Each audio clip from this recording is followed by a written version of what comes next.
Hi everyone, welcome back to Radio Night Crime. Before you drift off, let me know in the comments where you're listening from. If you're enjoying the stories, don't forget to like and subscribe. Now let's relax and jump into tonight's case. Story 1. One late night, a young monk in a temple awoke with a stomachache. Quietly slipping out of the meditation hall, he intended to relieve himself outside the temple grounds. The darkness was impenetrable, with only a cold moonlight casting an eerie glow over the ancient stone path, so still that even the wind seemed to hold its breath. On his way back to his quarters, the young monk inadvertently passed the chamber of the temple's abbot, Shurjanji, and faintly caught strange sounds emanating from within. Deep breaths of a man mingled with a woman's suppressed sobs, blending into the silent night. A knot tightened in the monk's chest as the thought struck him. How could such impure sounds emerge from this sacred Buddhist sanctuary? Curiosity piqued, he crept closer, holding his breath to listen. He faintly overheard an intimate exchange between a man and a woman, the man's voice unmistakably that of the abbot. The monk retreated in silence, but his mind churned, unable to find peace for days. Lately, he had noticed villagers whispering that Abbot Shurjanji was entangled with a woman outside the temple and had fathered a child. By day, the abbot projected kindness and benevolence, yet behind this facade lurked a scandal.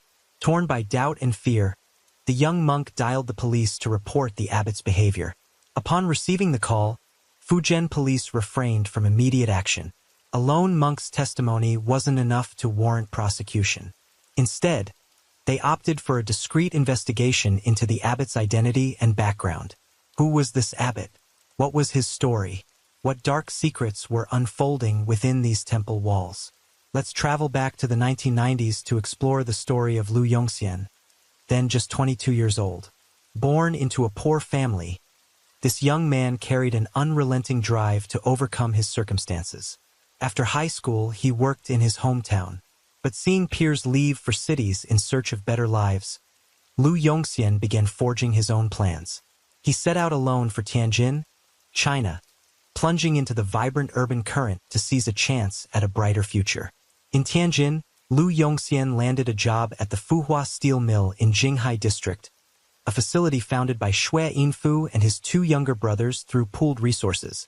Xue Yinfu was a decisive manager who ran the mill with precision, though tinged with arrogance.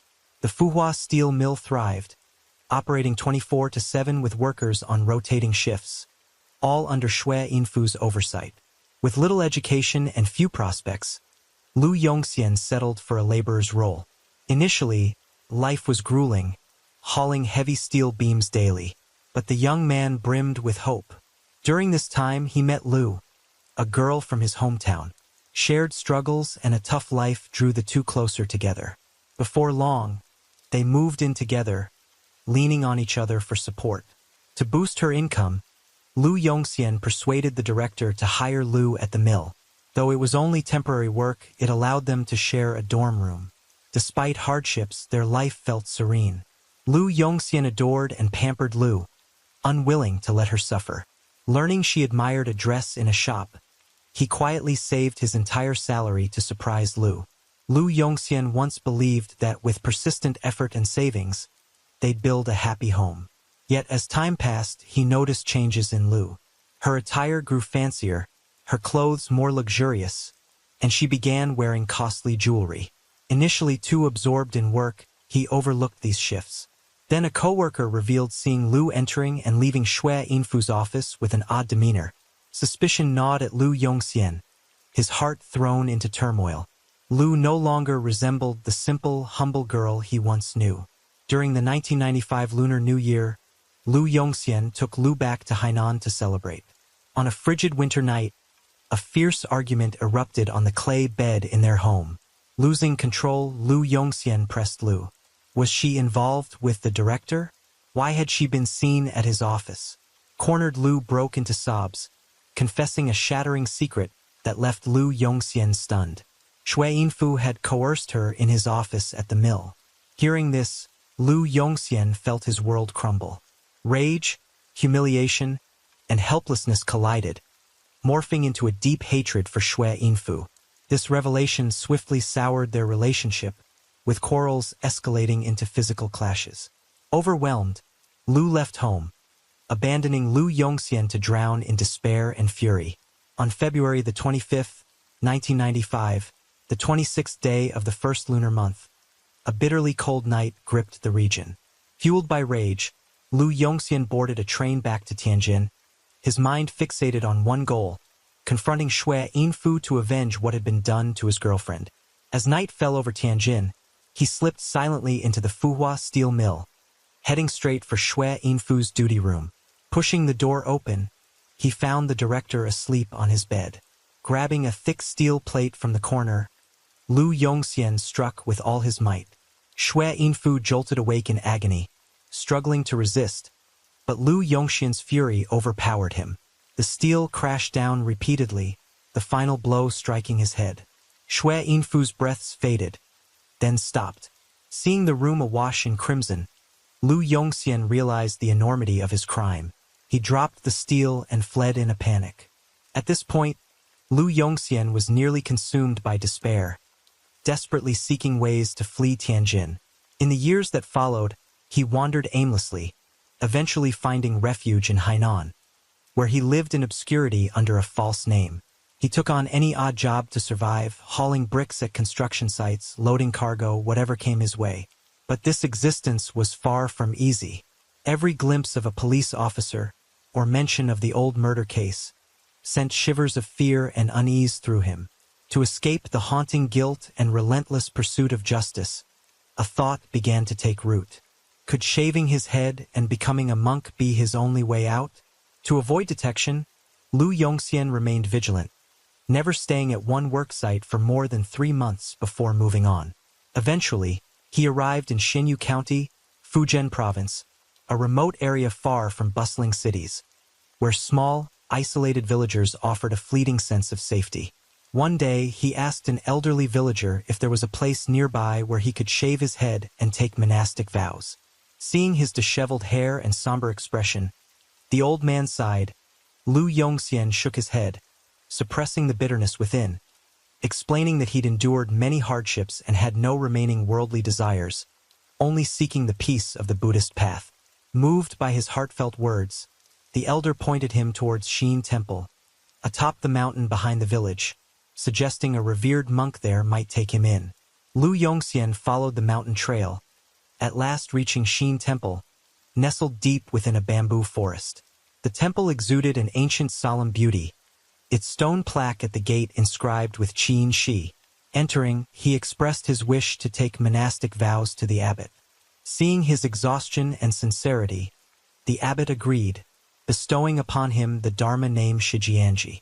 Lu Yongxian claimed his name was Sun Xiaojia, saying he'd lost his identification papers.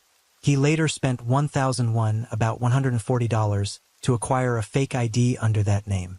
As his head was shaved, Lu Yongxian gazed at the reflection of a bald man in a gray robe, silently vowing that from this moment, Lu Yongxian would cease to exist.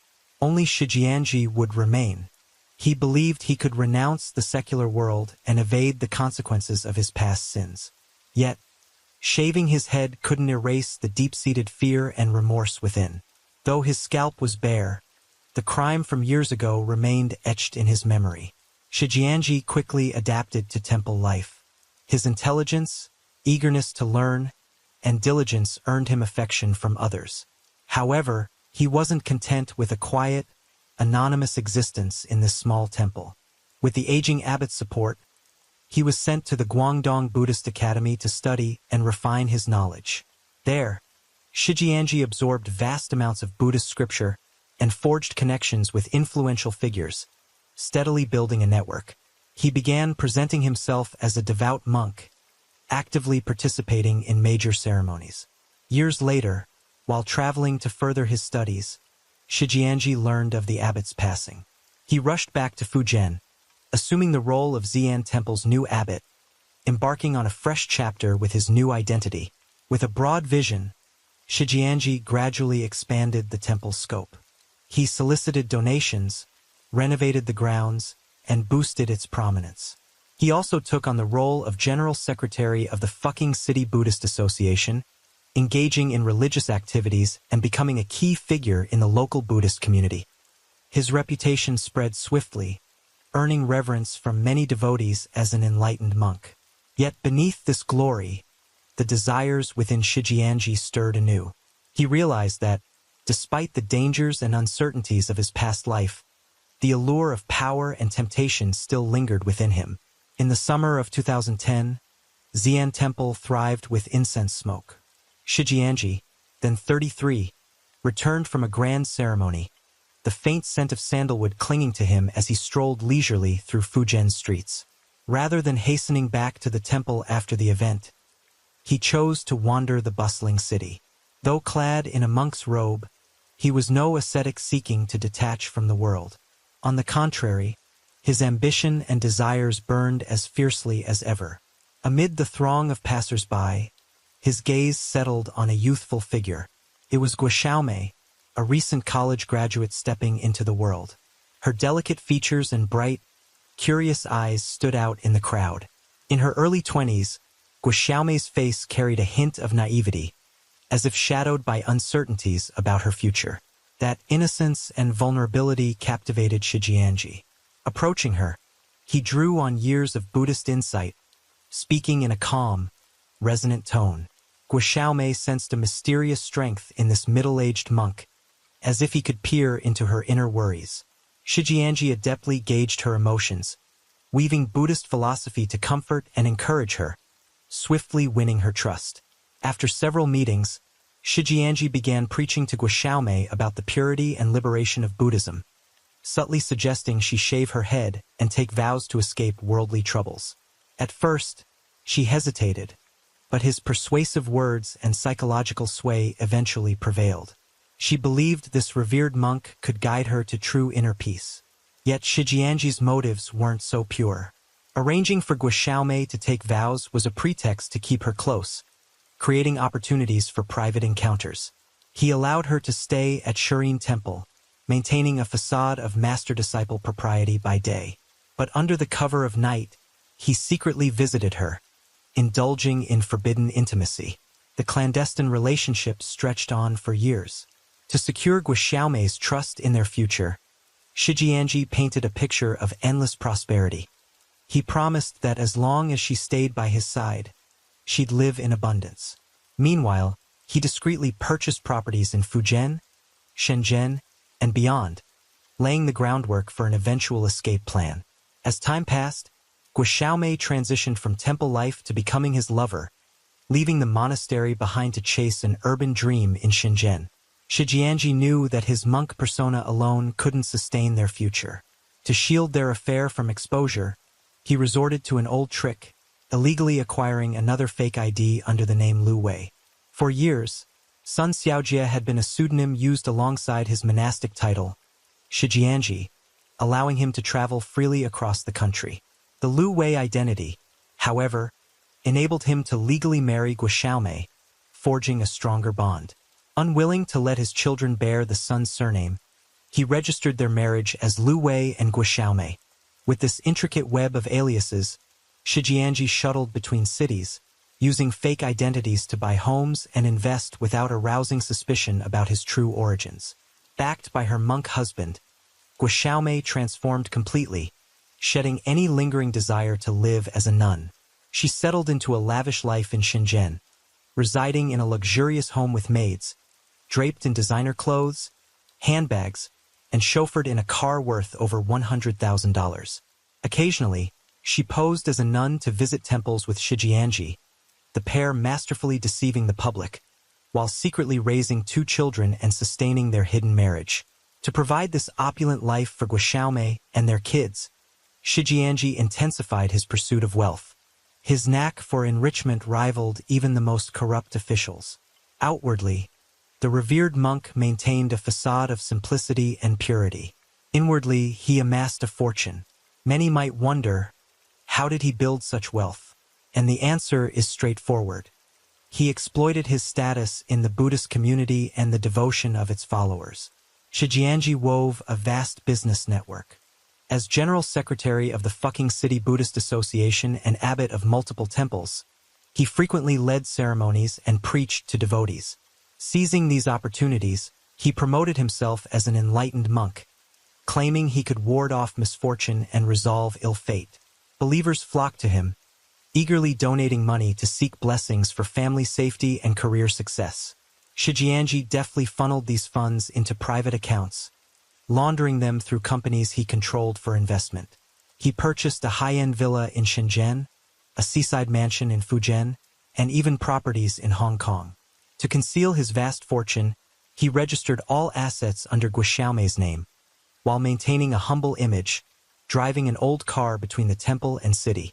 Through his orchestration, Guo Xiaomei used the money to start a media company in Shenzhen, emerging as a shadowy tycoon. To outsiders, she was merely a prosperous businesswoman. No one suspected her husband was the esteemed monk Shijianji from Fujian. As years rolled by, Shijianji grew confident that his dual identities and tangled web of connections would never unravel. But justice casts a wide net, sparse yet inescapable. One late night, a young monk awoke with a stomachache, tiptoeing out of the meditation hall toward the temple's outdoor latrine. The darkness was absolute, a cold moon illuminating the ancient stone path in eerie silence. Returning to his quarters, he passed Shijianji's chamber and faintly heard strange sounds. Deep male breaths mixed with a woman's stifled sobs piercing the stillness. His heart clenched as he wondered, how could such impure sounds arise in this Buddhist haven? Curiosity drove him closer. Holding his breath, he overheard an intimate conversation, the man's voice unmistakably the abbot's. The monk slipped away quietly, but his mind couldn't settle. For days, he'd noticed villagers whispering that Shijianji was involved with an outsider and had a child. By day, the abbot appeared gentle and virtuous. How could such a scandal lurk beneath? Gripped by doubt and fear, he called the police to report the abbot's conduct.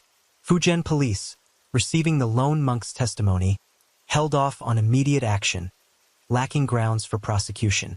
Instead, they launched a covert probe into Shijianji's identity and past. After months of persistent investigation, police uncovered clues to his true identity. Yet the 1995 murder occurred 22 years prior, and Fujian authorities lacked concrete evidence linking this revered monk to that long-ago killer. They resolved to delve deeper into Shijianji's background, hoping to gather enough proof to bring him to justice. An undercover agent, disguised as a worshipper, visited Shirin Temple. Seizing a chance, he stole a pair of Shijianji's cloth shoes, drying in the courtyard. DNA extracted from them matched samples provided by Lu Yongxian's parents. A secret arrest operation was set in motion. On November 23, 2017, Shenyu County Police in Fujian apprehended Shijianji near Shirin Temple as he returned from a pilgrimage, ending his 22-year flight from justice. In the interrogation room, faced with irrefutable evidence from the police, Shijianji had no defense left to offer. He confessed his true identity as Lu Yongxian and admitted to his heinous crime committed 22 years earlier in Jinghai District, Tianjin. With Shijianji ensnared, Guo Xiaomei was also summoned for questioning. Upon examining her marriage certificate, police discovered her husband was listed as Lu Wei, not Shijianji, Lu Yongxian, or Sun Xiaojie. Only then did Guo Xiaomei reels in shock, realizing the revered monk she had lived with for years harbored countless staggering secrets. The arrest of Shijianji sent shockwaves through the public. Once a venerated monk of the fucking City Buddhist Association, he had been a spiritual pillar for countless devotees. Yet his true face was that of a murderer bearing grave sins, hiding from justice under a cloak of false piety. At trial, he bowed his head in admission, expressing remorse for deceiving followers and leading them astray. But in the face of the anguish of Xue Yinfu's family, and the irreparable losses he caused, his belated repentance rang hollow. Xue Yinfu's younger brother tearfully accused him in court. "Your selfishness and cruelty stole my brother's life. My sister-in-law had to remarry, our elderly mother died of grief, and our family was torn apart." The victim's relatives pressed further. "Over the years, you amassed wealth and did good deeds. Can that ever compensate for the loved ones we lost? Ultimately, the court found Liu Yongxian guilty of murder, sentencing him to death with a 2-year reprieve. Later, due to good behavior, his sentence was commuted to life imprisonment.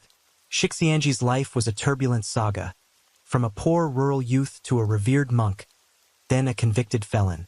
His intelligence, boldness, diligence, and patience enabled him to survive the early days of evasion, swiftly rising to prominence in the Buddhist community.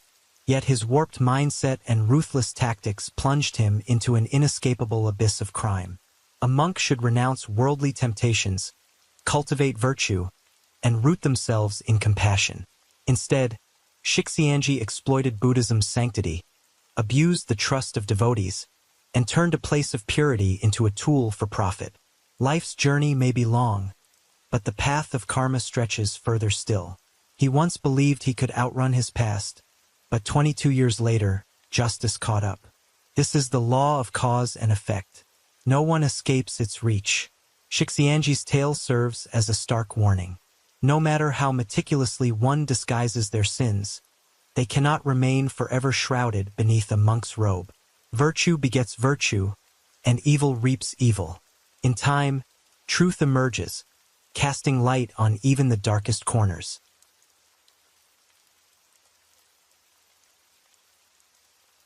TPRY2. One of the most mysterious and shocking murder cases in Canadian history unfolded within the luxurious confines of a billionaire couple's mansion. This case isn't just renowned for its complexity. It's haunted by eerie, unsettling elements that defy comprehension. The victims were a wealthy family, admired for their philanthropy, making their tragic fate all the more perplexing. What's even stranger is that despite a reward for information soaring to 35 million Canadian dollars, the highest in the nation's history, no one has dared come forward with the truth. This case not only holds the record for its staggering bounty, but has also set unprecedented legal precedents. For the first time, police and media clashed in court over the release of details. For the first time, authorities publicly admitted they know who the suspect is, yet remain powerless to make an arrest. So what lies behind this enigma? Today we'll uncover Canada's most baffling murder mystery, a case that has gripped the public and media for years. On the morning of December 15, 2017, a housekeeper arrived at 50 Old Colony Road, a mansion in North York, Toronto.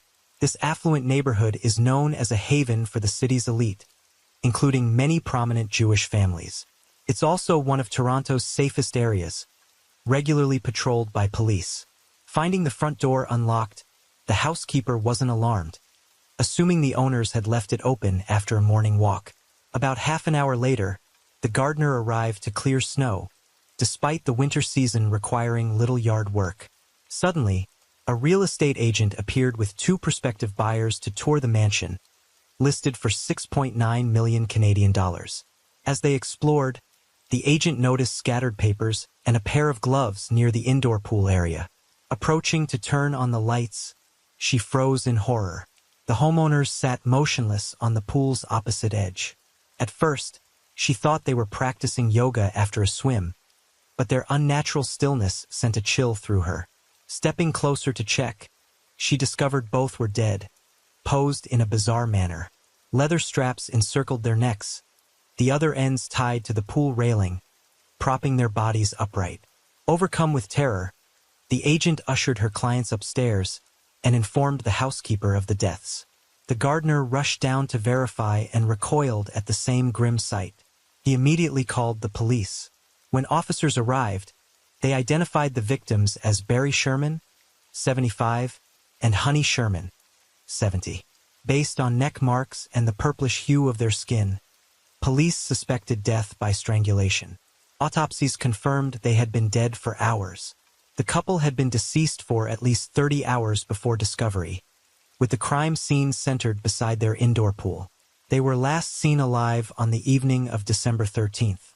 It's likely the killer exploited December 14th, a day off for both the housekeeper and gardener, to meticulously stage the scene undisturbed. This double homicide jolted Toronto, given the prominence. Barry Sherman was the chairman of Apotex, Canada's largest pharmaceutical company, and the world's seventh largest generic drug producer, valued at over $7 billion US.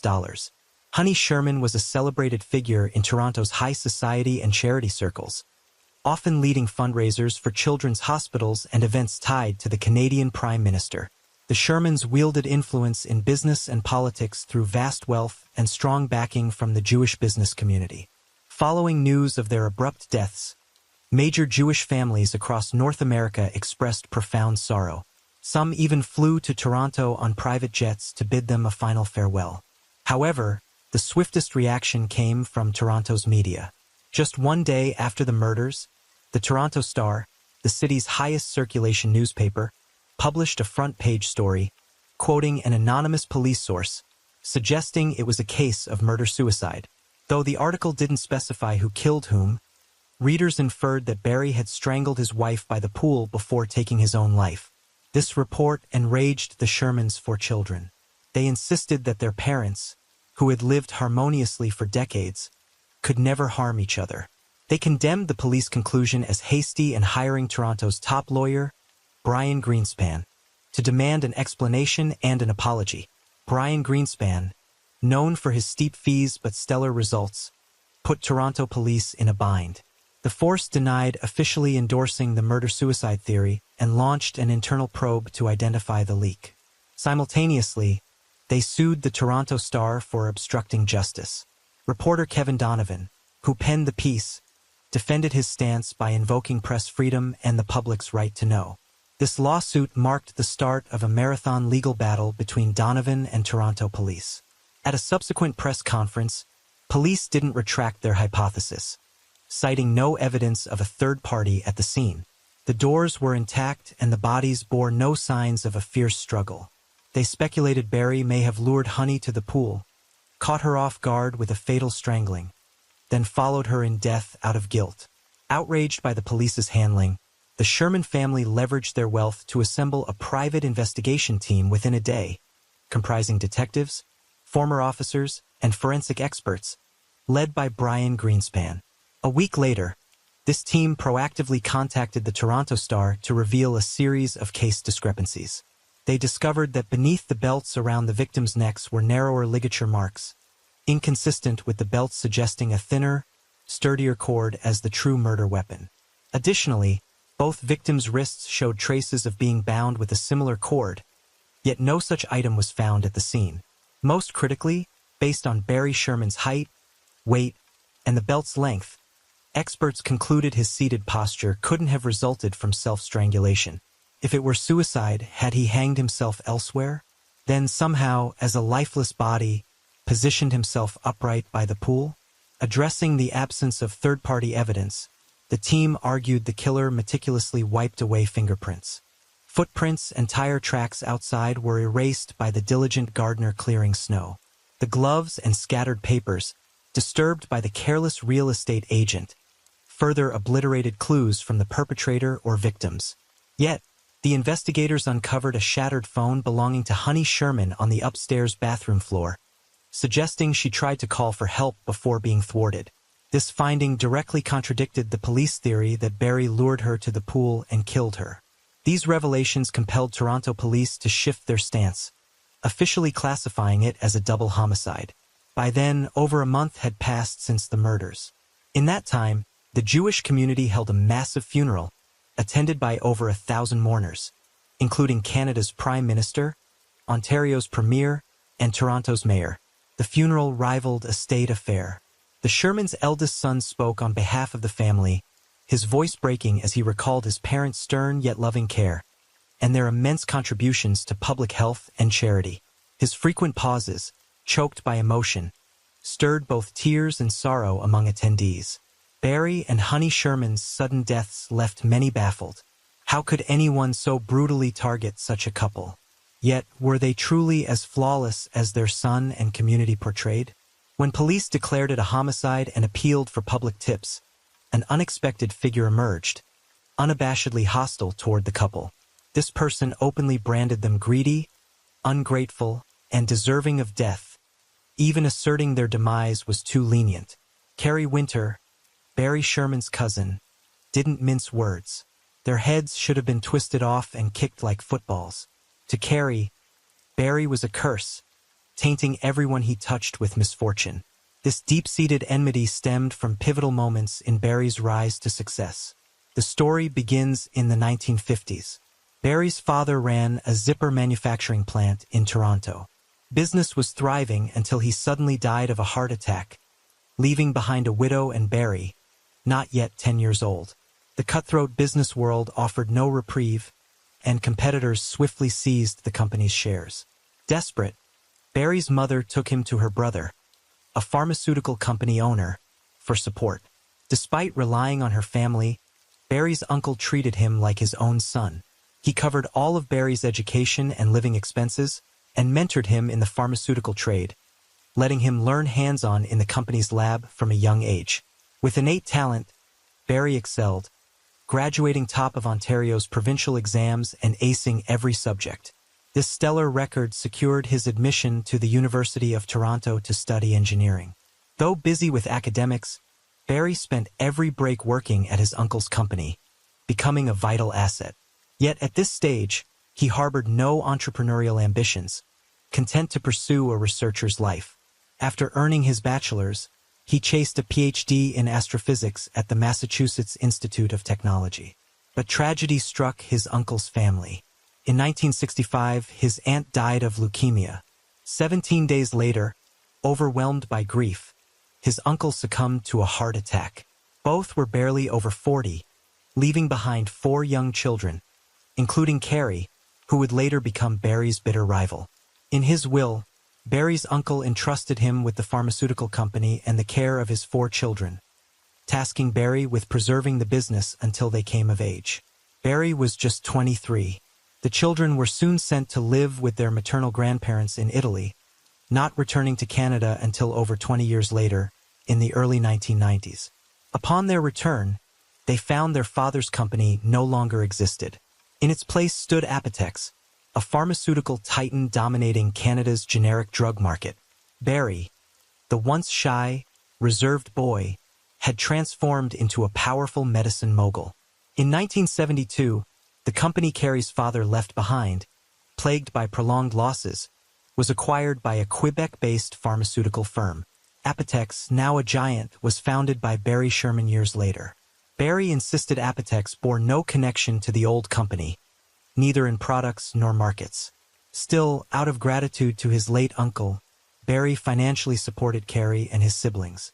Over nearly a decade, he generously provided over 800 million Canadian dollars, about 600 million US dollars, to help them buy homes, start businesses, and launch careers, expecting no repayment. Initially, Carey was deeply thankful for this aid, but resentment festered. If my father hadn't taken you and your mother in, would you have starved on the streets?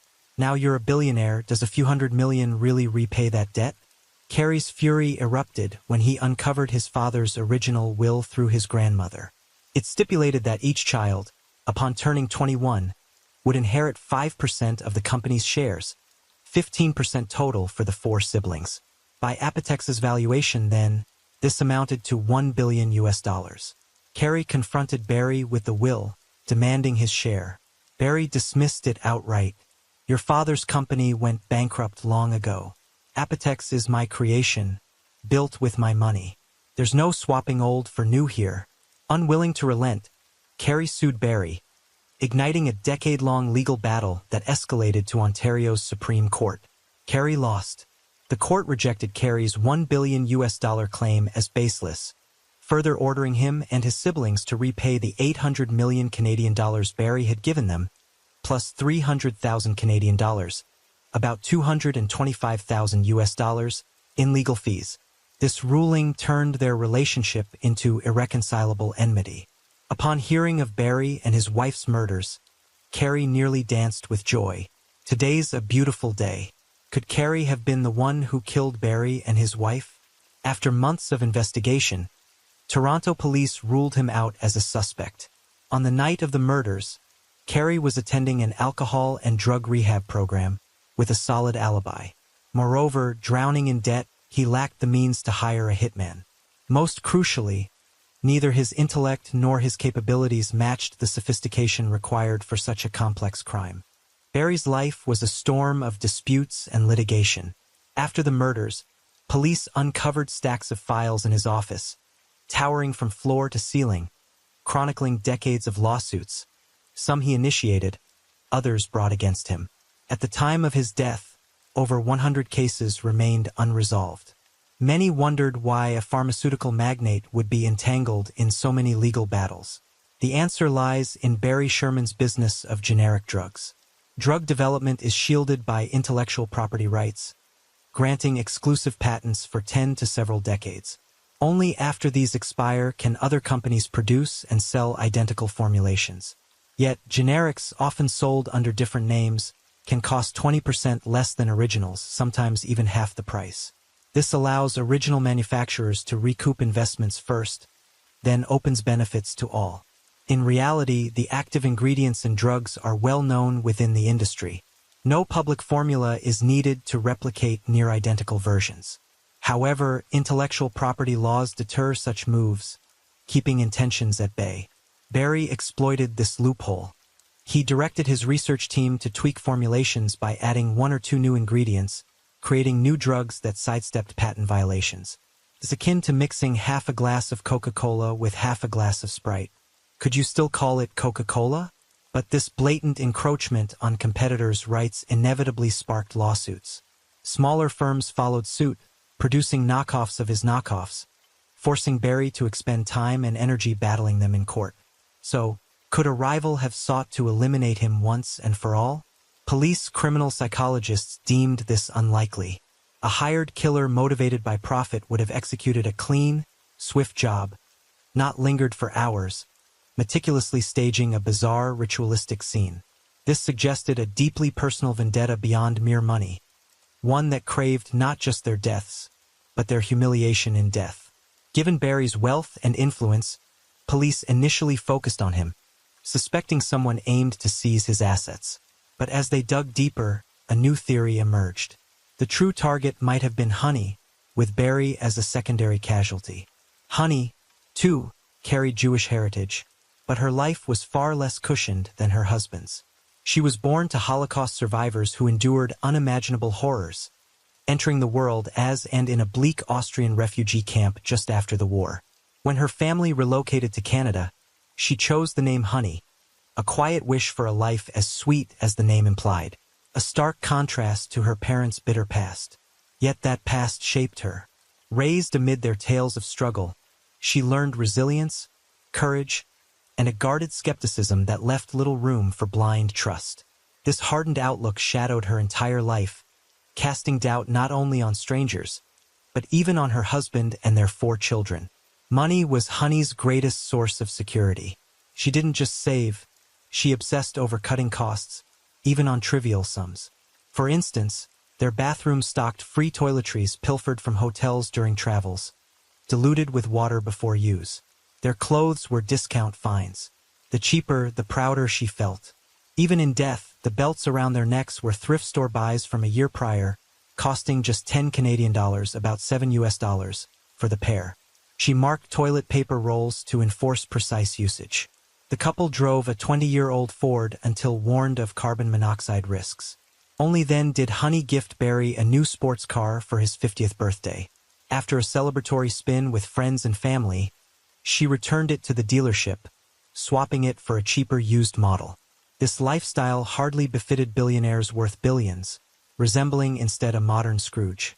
Her widely praised charity projects were, in truth, tax shelters. She appeared generous but scrimped relentlessly on herself and Barry. Staff, from housekeepers to fitness trainers, worked under intense scrutiny to justify every penny, earning her the nickname Penny Lady. Still, those close to Honey maintained that despite her stinginess and self-interest, she wasn't inherently malicious. Her frugality was a habit, a shield that brought her security and comfort. When those around her genuinely needed financial help in dire straits, she wouldn't hesitate to step in. In many ways, she was a wealthy woman who knew how to earn and spend wisely. So, what drove the killer to target Honey? As a shrewd wife, Honey had ceded all economic control to Barry. She stayed out of Apotex's affairs and never pried into his investments over the years. A quintessential homemaker with feet that never touched the ground, her death seemed unlikely to stem from money alone. In the world of investigations, it's often said that motives boil down to three: money, love, or revenge. If not money in this wealthy couple's case, could it be love? Was Barry entangled in an affair, sparking a lover's jealousy that turned deadly for both? Yet friends, family, and their children unanimously vouched for Barry's fidelity across decades. A workaholic, he had neither the time nor energy for extramarital pursuits. Still, they all conceded that no affairs didn't rule out a third party. This shadowy figure, identity and gender unknown, was an anomaly, a presence the family avoided mentioning. At Barry and Honey's funeral, over 1,000 mourners, including political, business, and Jewish community luminaries, filled the grand event. Yet one man was blacklisted by their children. Not only was he denied an invitation, but the siblings sent his photo to dozens of security guards with orders to eject him immediately and keep him far away. That man was Frank D'Angelo, a Toronto celebrity who ran a sizable craft brewery, hosted a late-night talk show, and starred in several mafia films. This year he ran for office, but garnered just over 340 votes. Whether the Sherman children quietly sabotaged him remains unclear, though it's now history. Despite being nearly 20 years Barry's junior, Frank was a close family friend for years. As kids, the Sherman offspring called him Uncle Frank. So how did this familial bond sour into enmity? The tale begins in 2000 with Frank and Barry's first meeting. Unlike Barry's academic brilliance, Frank struggled in school. After high school, he skipped college, joining his family's juice factory as a delivery boy. With an Italian's burly build and gregarious charm, he soon shifted to sales, peddling apple juice to stores. It was there he crossed paths with Barry. Despite their divergent backgrounds and personalities, they clicked instantly, chatting with ease. During one encounter, Barry clapped Frank on the shoulder. "Little brother, if you ever hit hard times, come to me. I've only got money to spare." This became a promise. 2 years later, when Frank's juice factory went bankrupt and he faced unemployment, he turned to Barry again. Frank didn't seek a direct handout. Instead, he presented a hastily scribbled business plan to launch a brewery under his name. Barry laughed and winced, reading it. Frank knew nothing about brewing or market research. His startup hinged solely on his love for beer. Even so, Barry, a devout Jew who favored wine, invested 5 million Canadian dollars, about 3.7 million US dollars, in Frank's venture. That sum later tripled to 15 million Canadian dollars, 11 million US dollars, with Barry funding trips to Germany and Belgium for Frank to study brewing techniques and buy equipment. As a shrewd businessman, Barry typically weighed investments carefully, even with kin, avoiding unprofitable ventures. Yet with Frank, some inexplicable magic swayed him to pour money in freely, without demanding returns. After Frank's brewery launched in 2002, its annual advertising budget soared into the millions of Canadian dollars. A fervent hockey fan, Frank insisted all ads and commentary dominate prime slots in hockey-related broadcasts. Yet this massive investment yielded paltry returns. Customer feedback revealed that, despite being marketed as artisanal, family beer, Frank's brew barely outshone the cheap supermarket varieties. Undeterred by earlier setbacks, Frank boldly leaped into the entertainment world in 2007, launching a late-night talk show called Becoming Frank. Not content with hosting, he took the reins as writer, director, and lead actor in a string of gritty street gang films. Behind these extravagant, almost reckless ventures stood Barry, footing the bill with unwavering support. The results were dismal. Millions of Canadian dollars poured and amounted to little more than money cast into the void, yielding nothing but Frank's awkward, often laughable performances that critics branded a cinematic disaster. Indeed, rough estimates pegged Barry's total spending on Frank at over 1 billion Canadian dollars, about 740 million US dollars, across a decade, a figure that would make even Hollywood's lavish spenders blush. This fueled rumors of a deeper bond. Though outwardly bosom buddies, whispers suggested an unacknowledged romantic affair. Some mutual acquaintances claimed Barry's feelings for Frank transcended the physical, surpassing even love itself. To Barry, Frank embodied the freewheeling, unbridled life he'd always craved. Despite his wealth, Barry's childhood had been shackled by strict rules, stifling his dream of being a cool kid, while Frank lived that fantasy effortlessly. They formed an oddly complementary pair, but this connection clearly met fierce resistance from Barry's family, especially his children. His eldest son, Jonathan, reacted most vehemently. Himself a family black sheep, Jonathan had shunned the pharmaceutical trade, and years earlier, bravely come out, marrying his boyfriend. Perhaps due to his own orientation, Jonathan quickly sensed an unusual dynamic between his father and Frank, sparking concern. He didn't mind Barry's potential interest in men, but feared their escalating bond might lead Barry to abandon his wife and bequeath everything to Frank, an outsider. Thus, while his parents lived, Jonathan tirelessly blocked Frank's access to his father. After their deaths, he openly opposed Frank, banning him from ever appearing in his presence. Could it be that, thwarted by the children, Barry chose family over his lover, driving a heartbroken Frank to vengeful rage and murder? Police investigations deemed this unlikely. Frank lacked the opportunity to commit the crime, and Barry's death severed his golden goose, offering no gain, only loss. More tellingly, whatever complexity marked Barry's feelings, Frank's affection for him remained genuine. 5 years post-murder, Frank finally spoke, recounting their last meeting 3 days before Barry's death. For months prior, Jonathan's fierce objections had kept them apart. That morning, Barry showed up unannounced, seemingly grasping for an excuse to see Frank but struggling to speak. They stood in silence until Frank broke it, asking if Barry was hungry. Barry, sheepish yet visibly pleased, accepted as Frank ushered him inside, brewing the finest coffee and preparing a hearty breakfast. As he left, Barry murmured wistfully, having Frank as a friend, "I'm content. I could die without regrets." Unbeknownst to them, those words proved prophetic. Years later, Frank couldn't recall that moment without tears. Far from harming Barry, he'd have gladly taken his place. Regarding their relationship, it seemed all traces had been sealed, yet it opened another haunting question. If Frank didn't profit from Barry's death, who did? An English proverb advises, "When clues run dry, follow the money." So, after Barry and Honey were murdered, where did their fortune go? Barry, over 70 at the time, had long drafted a will. Under Canadian law, valid wills are publicly accessible online. But when a Star reporter searched Barry's name in the database, he found it concealed, not open to scrutiny. The Sherman family's lawyer explained that, given the estate's immense value and the killer still at large, publicizing the will could endanger the heirs. At the family's request, it remained sealed. The reporter disagreed, filing a lawsuit asserting the public's right to know. He lost the initial trial, appealed, and lost again. Despite repeated defeats, the journalist pressed on, battling for 4 years until the case reached Canada's Supreme Court. Just when it seemed he'd lose and Barry's will would stay hidden forever, a twist emerged. Toronto courts ordered its disclosure. The judge ruled that revealing it posed no significant threat to the safety or privacy of those involved.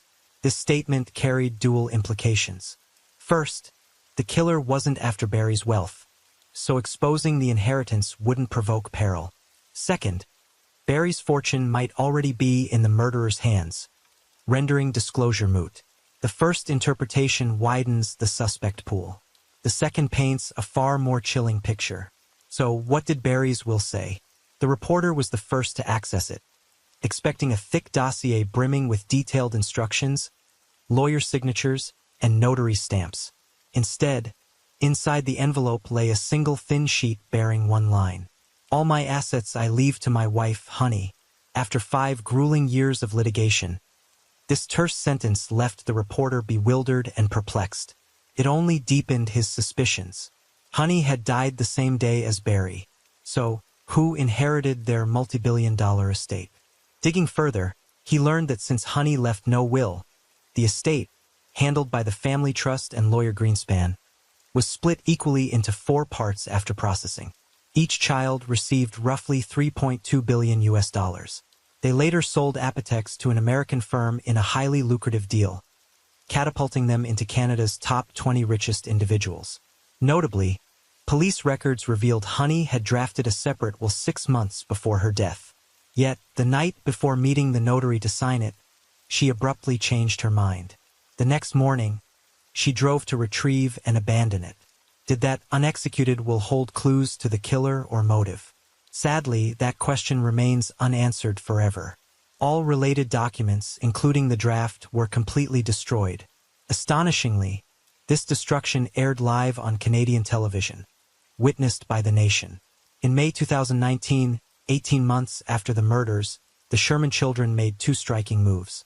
First, they offered a 10 million Canadian dollar, about 7.4 million US dollar, reward for leads on their parents' case.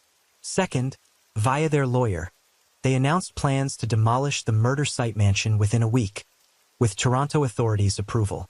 Many found this regrettable. A luxurious estate worth over 6 million US dollars in a prime Toronto location, even dubbed a haunted house, could still fetch buyers at a discount. But for this billionaire family, money wasn't the issue.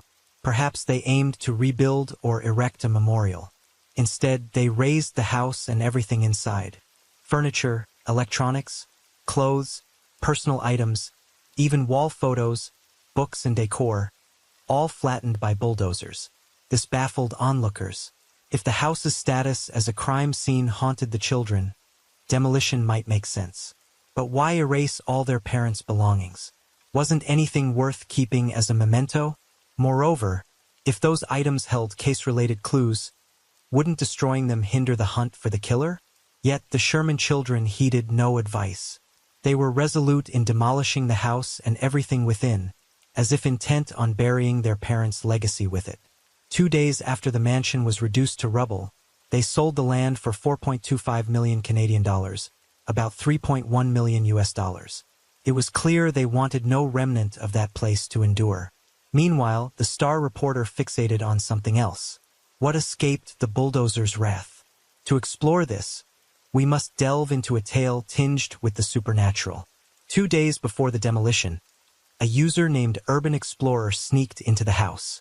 Having read news reports, he sought to see the haunted mansion firsthand before its end. He recorded a 20-minute video, posting snippets to Reddit's bustling forums. Within minutes, he received a stern letter from lawyer Greenspan, demanding the immediate removal of all content under threat of a trespassing lawsuit.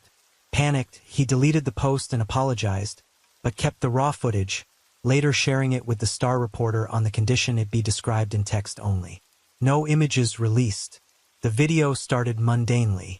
Urban Explorer slipped past police tape, entering through an unlocked door. Inside, traces of the Sherman's life lingered beneath a thin dust layer.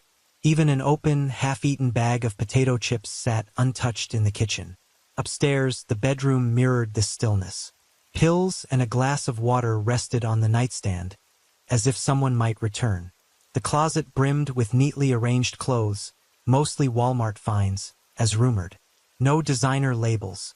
The jewelry drawer and nearby safe were empty, seemingly the only spots the children had cleared. He then reached the pool area, the crime scene. Neglected, it reeked of decay. With power cut, darkness cloaked the space, broken only by his phone's light, casting an eerie green shimmer on the water. As he approached the discovery site, a sudden cold gust slammed a door behind him, as if an angered spirit resented the intrusion. Terrified, he fled. The Star reporter later unearthed interior photos of the mansion on a real estate agency's website. Comparing them meticulously, he verified that Urban Explorer's video was indeed filmed inside that very house. Yet one detail had slipped past the intruder's notice. Beyond the emptied safe and jewelry box, something else was conspicuously absent. A pair of life-size sculptures that once graced the living room. Family acquaintances recalled Honey buying these at an Italian art auction. Despite her thriftiness, she'd splurged heavily to ship them to Canada. Her children, baffled by her taste, found them unsettling and urged her to discard them. Honey refused, cherishing them as treasures, even barring real estate agents from moving them during listing photos. In the haunted house video, the statues were gone. The reporter initially assumed the children took them as art pieces, but the more he studied them, the more familiar they seemed. Cross-checking the police autopsy report, he shivered. The Shermans' deaths mirrored the statues' poses. Honey's body even staged with one leg bent, one straight, just like the figure. This chilling discovery not only amplified the case's eerie mystique, but also fueled suspicions that the killer had undoubtedly seen those statues beforehand, drawing twisted inspiration from their forms. Moreover, whoever stepped into the Shermans' living room must have shared a significant bond with the family, perhaps a friend or a relative with intimate access. Criminal psychologists offered a theory on why the bodies were posed to mimic the sculptures. The murderer might have harbored a deep loathing for the statues, yet an even greater contempt for Barry and Honey, choosing this macabre method to degrade them in death. If this analysis holds, the circle of potential suspects likely shrinks considerably. In July 2021, after a pandemic delay, Ontario courts released case files, investigation reports, witness statements, and surveillance. Though names were redacted, online sleuths noticed most of the children's statements were heavily censored. Did they know the killer? When pressed by police, did they claim responsibility? And who were the obscured figures? Internet detectives scoured hundreds of pages, unearthing clues. Despite his wealth, Barry faced financial strain pre-murder. Apotex was losing money amid lawsuits, prompting him to consider selling the house. To weather this, he sought to recoup loans, including 60 million Canadian dollars, about 44 million US dollars, from his eldest son. Yes, Barry was both father and creditor. Jonathan had borrowed repeatedly to save his company, documented by promissory notes. Now, with Barry in distress, he turned to his son first, emailing him that repaying the 60 million principal would suffice. The eldest son, however, wasn't satisfied. He clashed fiercely with his father, a far cry from the glowing father-son tributes at the funeral. Later, he invited a reporter to his home for an interview, admitting the redacted names in the documents were his. His 3 younger sisters had told police he killed their parents for the inheritance. He dismissed their accusations as childhood jealousy, festering into spite. The family mirrored the TV drama Succession, outwardly harmonious, inwardly a nest of schemes. Barry managed his children like company employees, pushing them to mature while fearing they'd overthrow him. He suppressed their rivalries, yet subtly stoked them with money, turning their inheritance into a gladiatorial contest. The eldest son explained that growing up rich naturally eroded familial bonds, a truth he'd grasped young. Though his affection for his parents wasn't deep, he insisted he couldn't murder them. He pointed out that post-murder he'd spearheaded hiring Greenspan to ensure a thorough probe. If guilty, he could have let police rule it a murder-suicide and close the case, not drag it out. More crucially, he was his mother's favorite. Per Barry's prior will, Honey would have inherited everything, and upon her death, he likely would have received the lion's share, not the even split among 4 now. Killing both parents, he argued, was a massive financial loss for him. He countered that if inheritance was the motive, his sisters were equally suspect.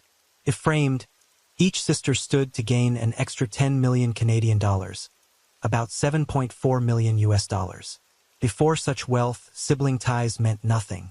To prove his innocence, he upped the reward for the killer's identity to 35 million Canadian dollars, about 26 million US dollars, stressing the additional 25 million came from his own pocket.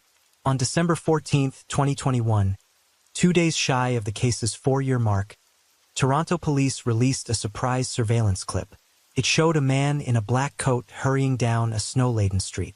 Withholding the time and place, police said he might be linked to the farmer couple case, urging public tips. The blurry footage drew numerous leads, but the man, dubbed Walking Man, remained unidentified, vanishing into the snow as an unsolved enigma. Gait analysis experts suggested his stride and steps hinted at years of military training.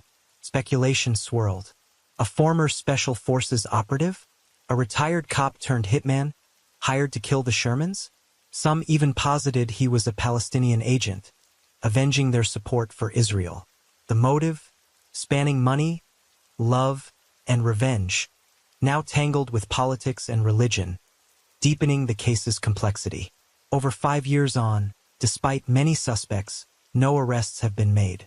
Doubts grow that, barring a confession, this will remain one of Canada's most baffling crimes. Yet Toronto police have repeatedly hinted they know the killer. Lacking evidence, they let the walk free.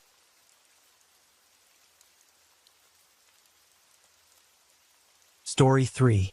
Temples, being places of spiritual practice, often give visitors a sense of peace and serenity, soothing the soul. Yet, even in these seemingly tranquil settings, there have been shocking crimes that defy belief. In '91, a major case in the United States shook the entire Thai community living there.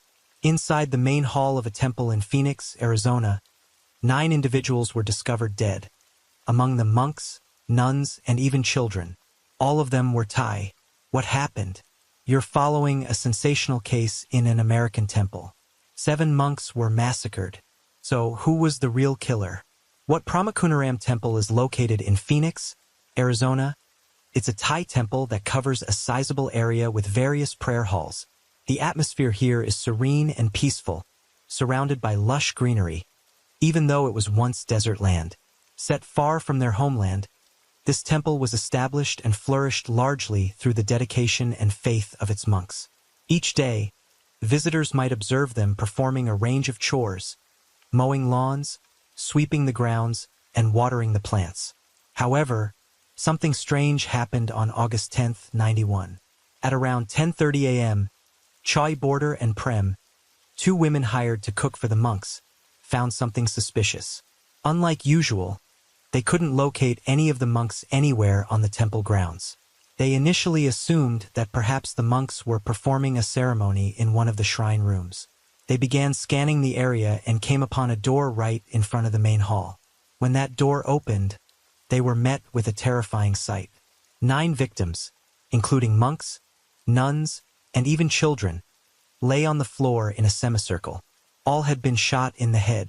Among them, the abbot had lost a finger and had multiple wounds inflicted by sharp objects. Oddly enough, there were no signs of any fierce struggle. Everything looked as if it had happened while they sat quietly.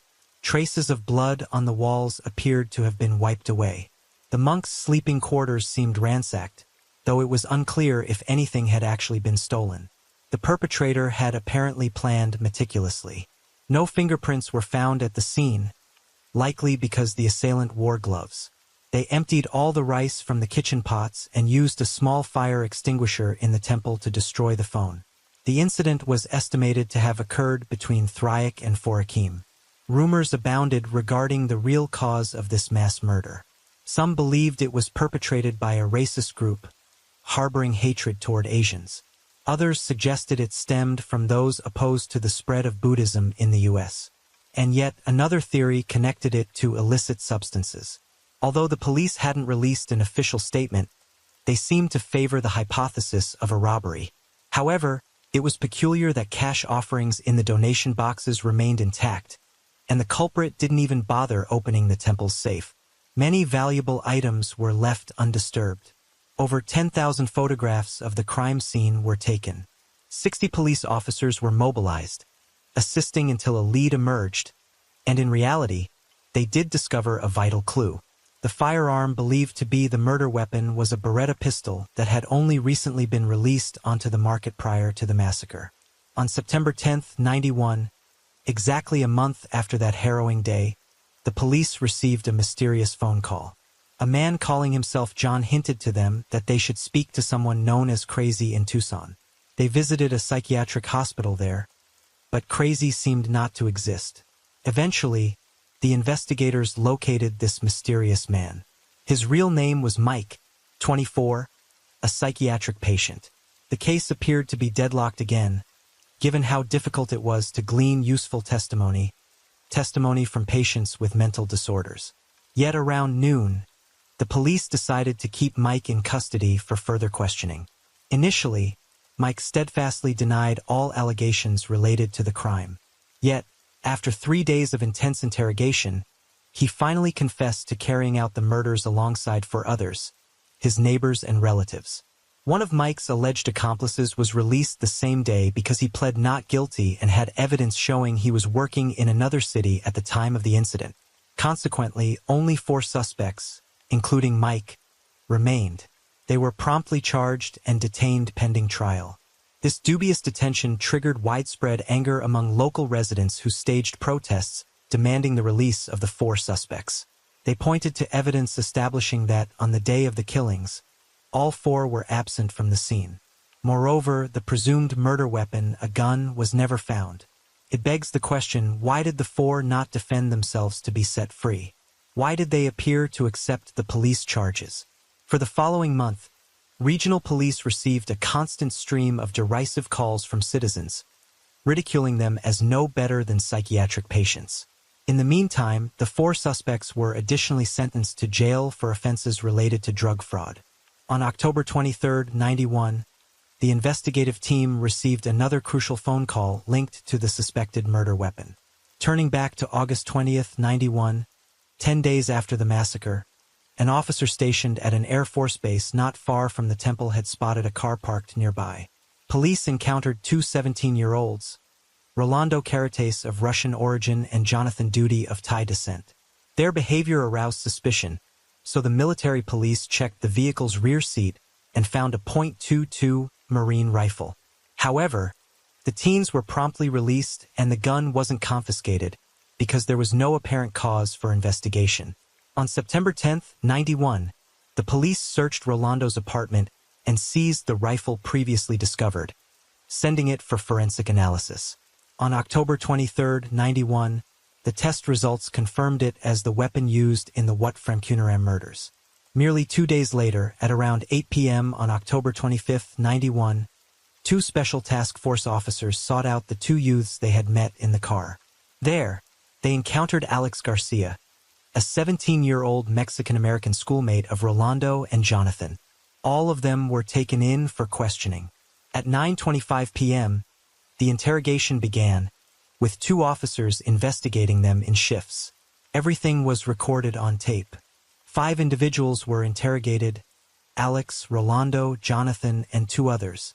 Note that the 4 suspects previously identified, including Mike, were not involved in this interview. Jonathan finally admitted to the police that on that night, the 5 of them used 2 cars and 3 handguns.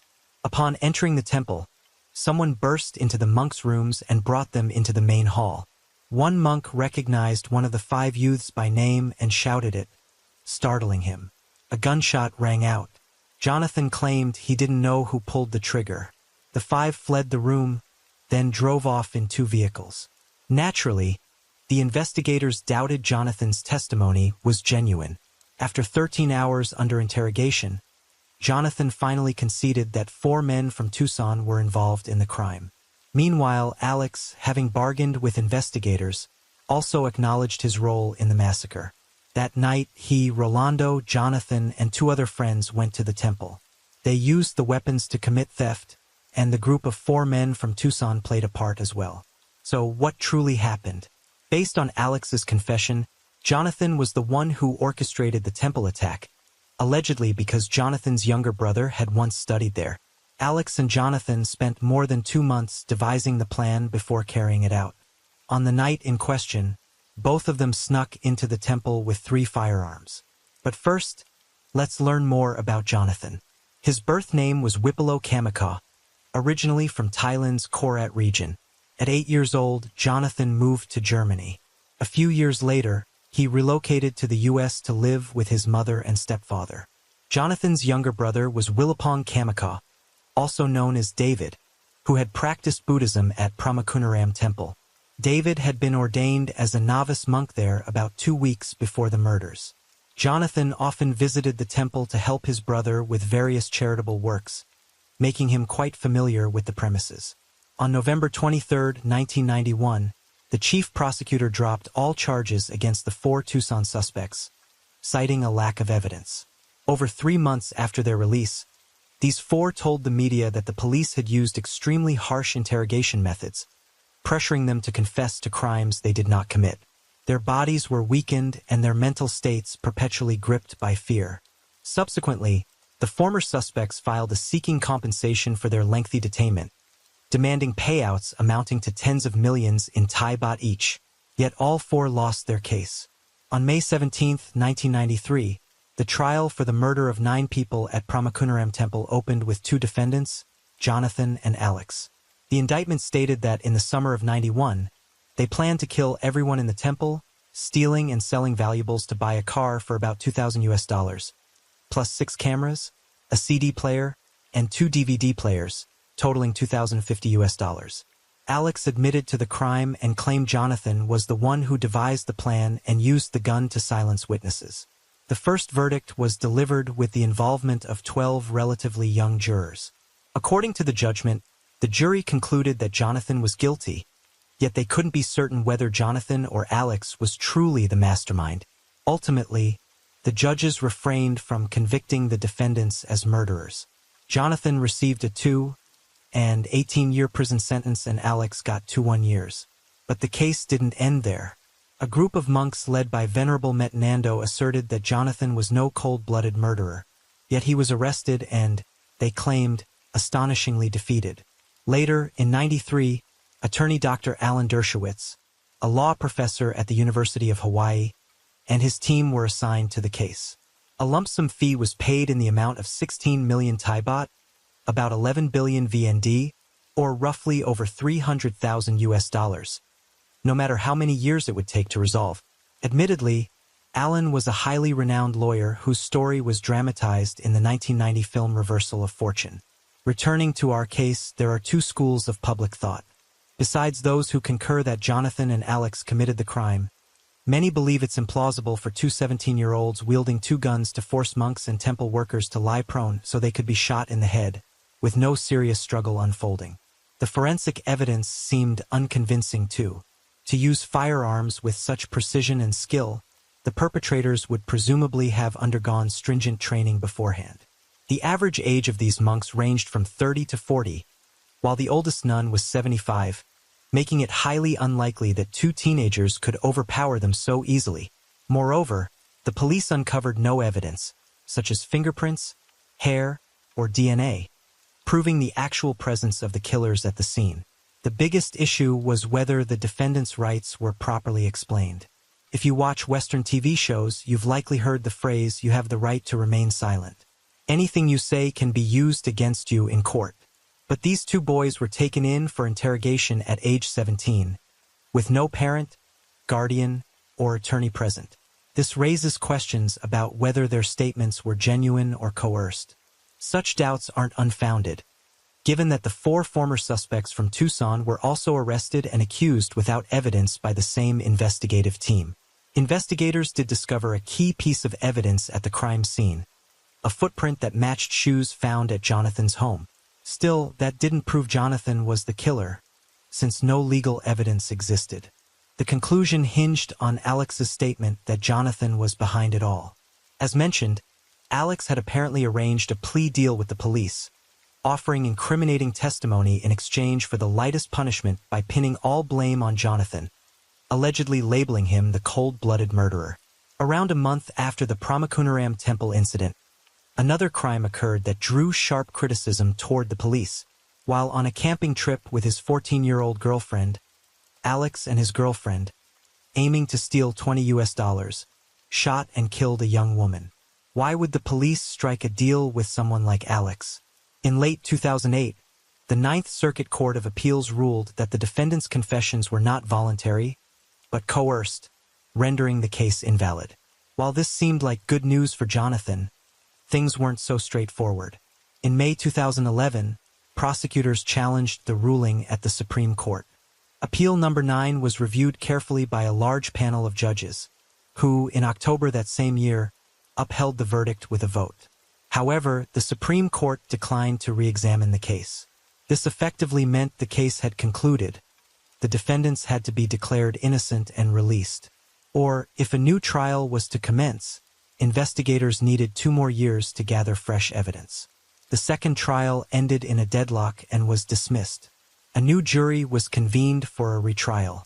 Finally, in 2014, The third trial concluded with Jonathan receiving a 249-year prison sentence, without the possibility of parole. After more than 2 decades, the case and the prolonged legal battle had reached an end, leaving Jonathan still incarcerated. Each year, an event is held at Wat Phra Kunaram Temple to honor the lives lost during that summer of 1991. But even though the case is closed, many remain uneasy about the real story behind it.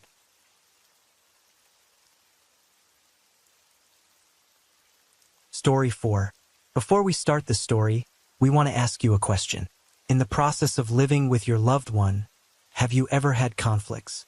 And after arguments, what do people usually do to resolve the issue? Perhaps many of you are wondering why we're asking about conflicts in relationships. It's simply because today's story is related to this theme. This is a dramatic tale about what seems like a normal argument between a loving couple, but it leads to extremely serious consequences. Bruce Perry and Alice Dakma were a young couple living in Bismarck, North Dakota, USA. Although they were born and raised here, they were completely unaware of each other's existence until fate brought them close. If we talk about how they met, it was indeed very interesting and romantic. Both attended Bismarck High School. Bruce was the ideal boyfriend in the eyes of many girls because he was not only excellent in sports, holding records in track and field, but also ranked at the top academically. Bruce's perfection, from his physique to his academic record, made him the center of attention and admiration. Hearing this, are you curious why such an outstanding guy dated Alice? Simply because Alice was an equally impressive girl with many admirable qualities. Alice was intelligent, always achieving high academic results, and was loved by her peers and teachers. She was also the cheerleading captain for the track team, and, on top of that, was incredibly kind-hearted, always ready to help those around her. After getting to know each other, both were attracted to one another and quickly fell in love. Their love blossomed and deepened, creating beautiful memories of high school. However, like most high school sweethearts, they faced a real challenge: the college entrance exams. While there are cases where couples both get into the same university, this is rare, and Bruce and Alice were no exception. In 1973, Bruce Perry fulfilled his dream by getting accepted into the medicine program at Stanford University, one of the most prestigious universities in the U.S. Meanwhile, Alice decided to stay in her hometown to work part-time and contribute to the community. She frequently participated in volunteer activities at churches, where she felt at peace and could live true to her deep religious beliefs. The significant issue here was that Stanford University in Palo Alto, California, is exactly 1,500 miles away from Bismarck. Even in today's era of advanced information technology, long-distance relationships are a big challenge, let alone in the 1970s. They could only communicate their feelings through letters and phone calls, and this situation lasted for a year. For a couple in love, this was truly a major difficulty. Fortunately, Stanford University allowed students to marry early, opening up an opportunity for Bruce and Alice. On August 17, 1974, they held a warm and meaningful wedding at a church in their hometown of Bismarck, ending the months of longing and separation. The wedding was not only a significant milestone in their lives, but also a testament to their love that overcame all challenges. After a short but joyous honeymoon, Alice followed her husband to California. There, they lived in a dormitory designated for married couples at Stanford University, beginning a new chapter in their lives with beautiful hopes and dreams ahead. After returning to school, Bruce devoted himself entirely to his studies. Alice not only took on the role of housewife, but also found a job as a receptionist at a law office. Whenever she had free time, she would stroll around the Stanford campus, enjoying the fresh air and beautiful scenery. From the outside, Alice's new life after marriage in California seemed quite comfortable and happy. However, few knew that behind her radiant smile and confidence, this woman felt incredibly lonely and empty. In a letter to her friends, Alice wrote that she had no friends there, sometimes even thinking about knocking on someone's door to ask if they needed a new friend. In my opinion, anyone moving to a completely new environment would go through such feelings. The change in living environment and job, along with the lack of familiar faces and old relationships, often makes one feel lost and lonely. However, not long after, Alice found her favorite spot, which was the Stanford Memorial Church. As she was a devout Catholic, and the Stanford Church was the largest she had ever seen. With its grand architecture and peaceful atmosphere, it became Alice's spiritual sanctuary, helping her feel at peace and close to her faith. Therefore, she visited this place frequently, not just to pray, but also to find inner tranquility. Time passed quickly. Alice had been in California for over a month. On the evening of October 12, 1974, the weather was quite pleasant. Alice took a stack of letters she had written to friends, preparing to go for a walk and mail them. That evening, Bruce had also finished his classes and returned home. Seeing the nice weather, he decided to go for a walk with his wife around the campus. The two walked together under the dim lights, conversing and sharing their experiences of the day. The scene was truly peaceful and romantic, with the moonlight gently casting down, making the space feel warmer and more intimate than ever before. Initially, the atmosphere was very harmonious and warm, but then a conflict arose between them due to a very simple reason. They detected a strange scent in the car and began arguing about its origin. The argument quickly escalated, breaking the initial peace. After a heated debate, the couple no longer felt like continuing their walk. Alice said she wanted to be alone for a while to calm down. Conveniently, they were passing by the Stanford Memorial Church. Bruce realized that both were in the heat of anger, and being near each other at this moment wouldn't solve anything. So he agreed to let Alice stay at the church while he returned to their apartment first. At around 12:10 a.m. on October 13th, Stephen Crawford, the security guard on duty at Stanford University, came to close the church as it wasn't open 24/7. He looked around once, carefully checking every hidden corner, then shouted to confirm no one was inside. Hearing no response, Stephen began locking all the church's doors one by one before leaving. Now let's shift our focus to Bruce. At first, when he returned to the apartment, the man didn't pay much attention to the argument they had just had. After all, it was just typical marital friction. And regarding Alice staying at the church, there was no need to worry since she often went there. At this point, he just hoped Alice would calm down soon and return home. Waiting until 12:15 a.m. without seeing his wife, Bruce started to worry.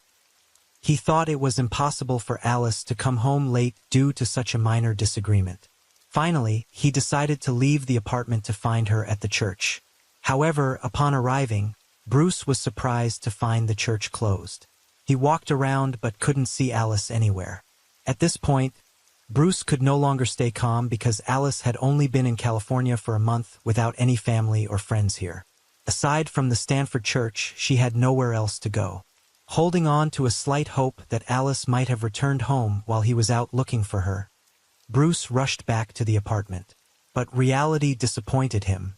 Their room was still empty with no sign of anyone. In despair and helplessness, Bruce finally decided to call the police to report his wife missing. The police, upon receiving the information, immediately contacted the university's security department. However, when the security team returned to check, they found that all the main doors and windows of the church were securely locked, making it highly unlikely anyone was inside. Moreover, from an external perspective, Alice had only been missing for 2 to 3 hours, and there had been a recent argument between the couple, leading the police to speculate that Alice had simply left home and would soon return. Because of this, the police decided to halt the search for the missing person. However, this judgment was clearly a grave mistake. Around 5:30 a.m. on November 13, 1974, security guard Stephen was patrolling the Stanford Memorial Church once more. This time, he noticed something very unusual. One of the doors was open, despite him having locked them earlier.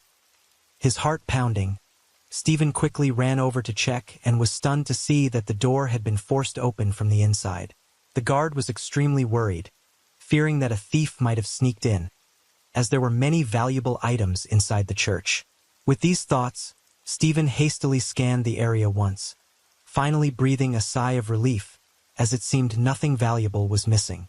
However, to be sure, he decided to do another thorough check.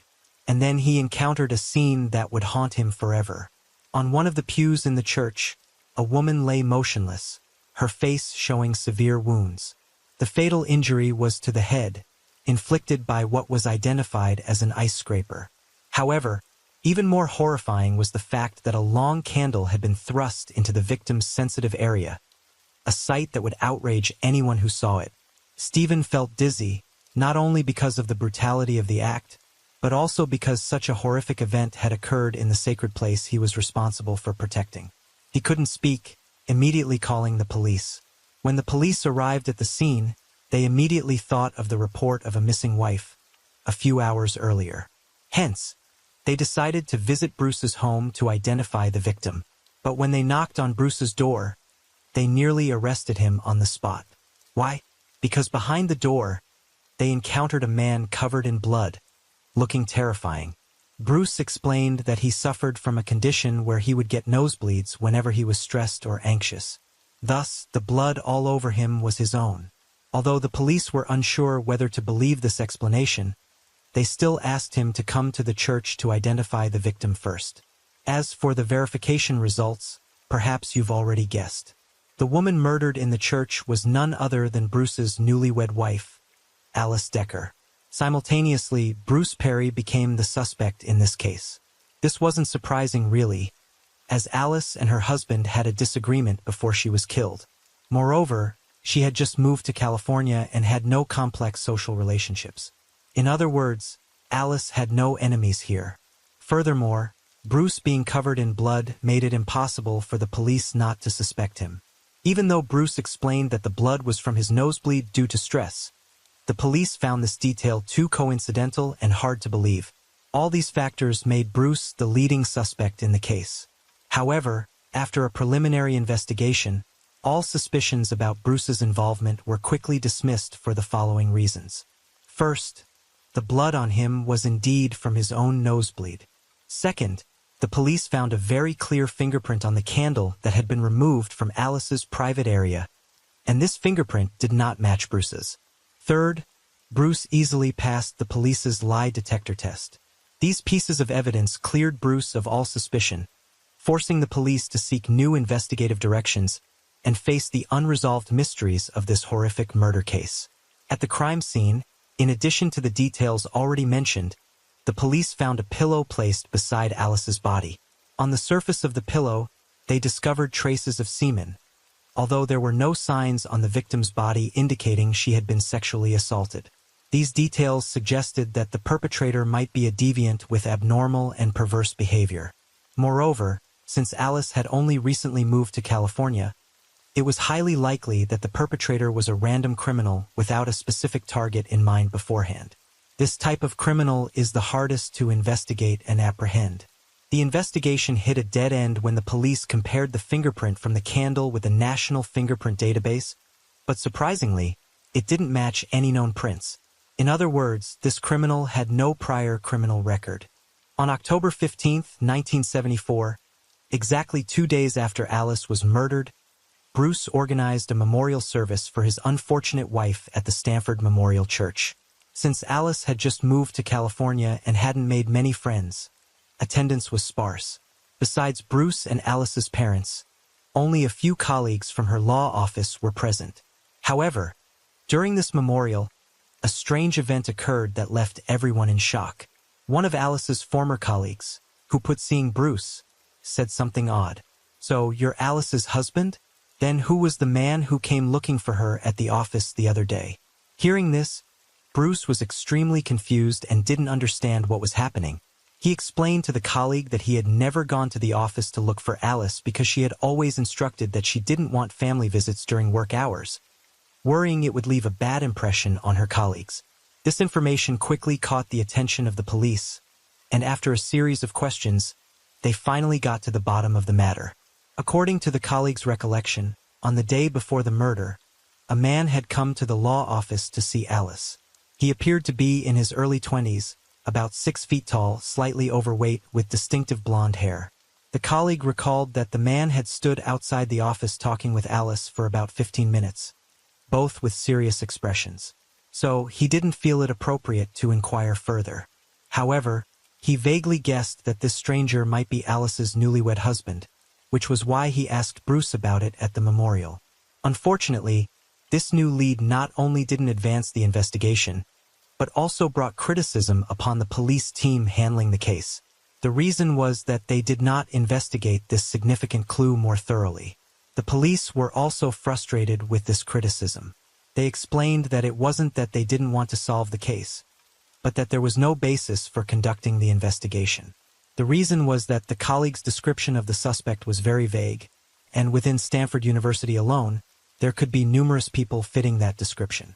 Since Alice had just moved to California and hadn't made many friends there, it was quite possible that this man was someone from her hometown, Bismarck. If that were true, the investigation scope would expand significantly, not limited to Stanford, but potentially including Bismarck and other related areas. Finding someone connected to Alice in such a broad context was like looking for a needle in a haystack, making the investigation extremely complex and time-consuming. Thus, the investigation once again reached a deadlock. On October 18, 1974, Alice's body was returned to her hometown of Bismarck, where a solemn funeral was held at the local church. Family, friends, and acquaintances of Alice all attended to bid her farewell to her final resting place. However, just 2 weeks after the burial, an unexpected and shocking event occurred. Incredibly, Alice's tombstone had been stolen. When this news spread quickly, the police faced another wave of criticism and condemnation from the public. People connected the detail about the blonde man talking to Alice with the tombstone theft, suggesting that even an idiot could see that the suspect might come from Bismarck. With such clear clues emerging, yet the police had no specific investigative actions, it raised many questions about the police's competence and responsibility. With such blatant evidence, wasn't it entirely justified that the police were criticized and condemned for their inaction? However, there's an interesting fact. Not only did the police not conduct a serious investigation, but they also frequently found excuses to justify their passivity. This time, they presented an argument that seemed reasonable, but was essentially an excuse. They reasoned that if the suspect was from Bismarck, it meant he had planned to murder Alice in advance. The distance from Bismarck to Stanford is 1,500 miles, over 2,400 kilometers. And without a deep-seated grudge or strong motive, who would choose such a long journey to commit murder? After speaking with Alice's close friends, the police learned that she was a devout Catholic, always well-behaved, and had not offended anyone. Everyone confirmed that she was very amicable and sincere, with no reason for anyone to hate her enough to harm her. Even if she had enemies, what reason would someone have to steal her tombstone? Ultimately, the police still believed the killer acted on impulse without premeditation. Regarding the tombstone issue, it could just be a regular theft, or perhaps the suspect had a perverse psychology. But whatever the possibility, at that time, the police were still unsure where to begin the investigation. It was at this moment that another theory was proposed, and the person who suggested it was none other than Bruce's father. He said that before moving to California, Alice had been involved with some sort of cult. Upon hearing this theory, everyone felt it made sense because the crime scene looked like it was part of some dark ritual. The stolen tombstone might have been the final step of this ritual. This hypothesis was quickly accepted by many residents and spread throughout the community. By 1979, 5 years after Alice's murder, the theory about the mysterious cult caught people's attention once again. At that time, an anonymous person sent a book on witchcraft to the local authorities in North Dakota. The interesting part wasn't the content of the book, but what was written on the note inside. The note contained these lines: Alice Perry, stalk, follow, murder. The question now was, who sent the book? Was it related to the radical cult we just mentioned? Also during this period, the police continuously received letters documenting unsolved cases at the time. And then, as the saying goes, you can't hide from the consequences of your actions forever. Due to the increasing number of letters, the identity of the mysterious sender was finally revealed, and he was arrested shortly afterward. His name was David Berkowitz, perhaps a name unfamiliar to some of you. However, if I mentioned another name of his, True Crime in the World, viewers would recognize him right away as Son of Sam. He was a serial killer in New York from 1976 to 1970, ultimately sentenced to 6 life terms. As for his motives, he claimed he was controlled by a neighbor's demon dog, which received orders from Satan himself. After David was arrested, people there were entirely convinced that Alice's case was committed by this psychopath. However, after an investigation, the police found that David and most of the cases he mentioned in his letters were completely unrelated.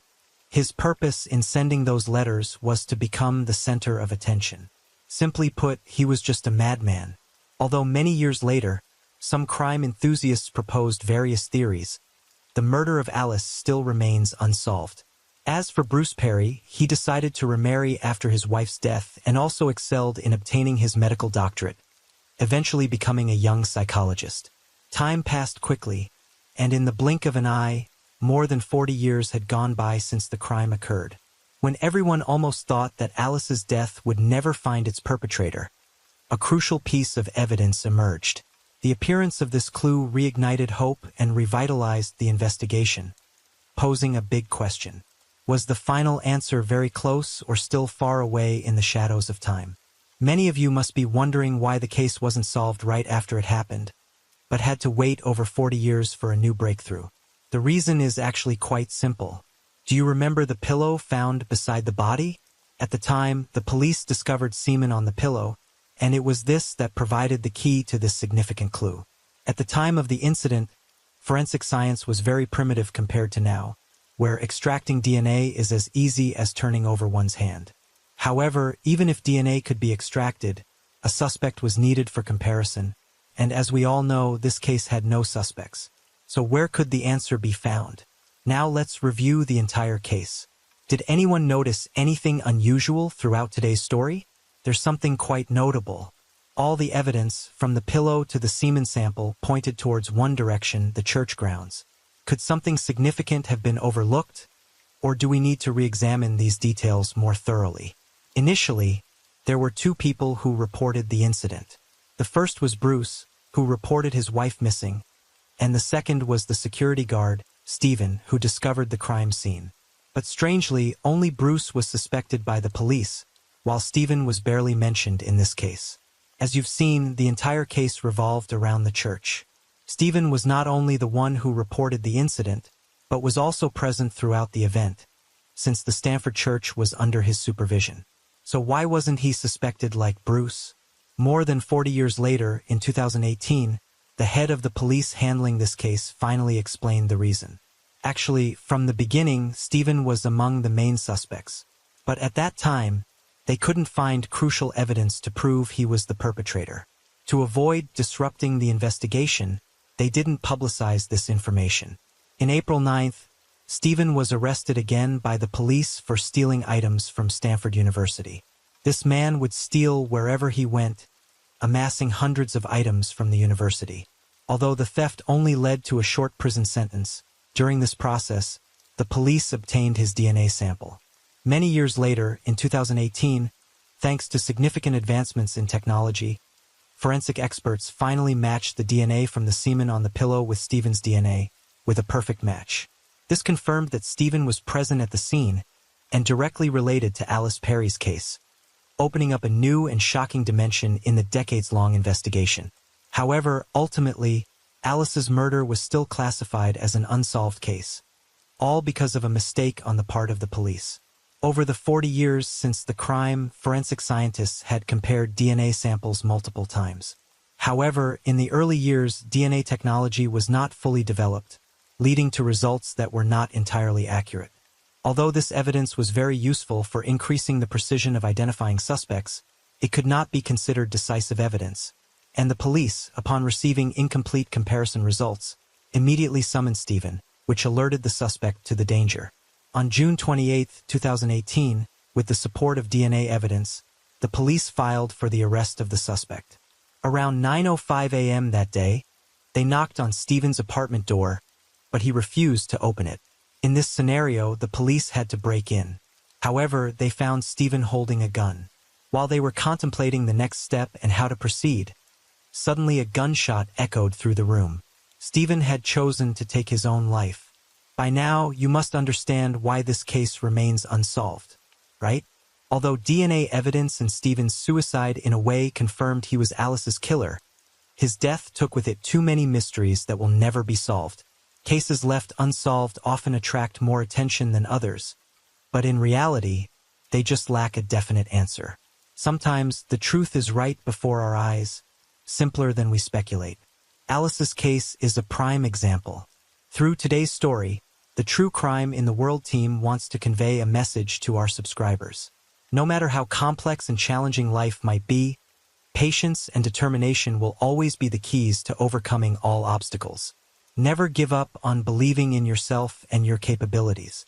Keep trying and seeking solutions, because every difficulty is an opportunity for growth and success.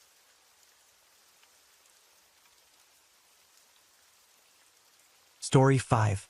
When it comes to scams, many people might immediately think of the Ponzi scheme, often cited as one of the largest frauds in history.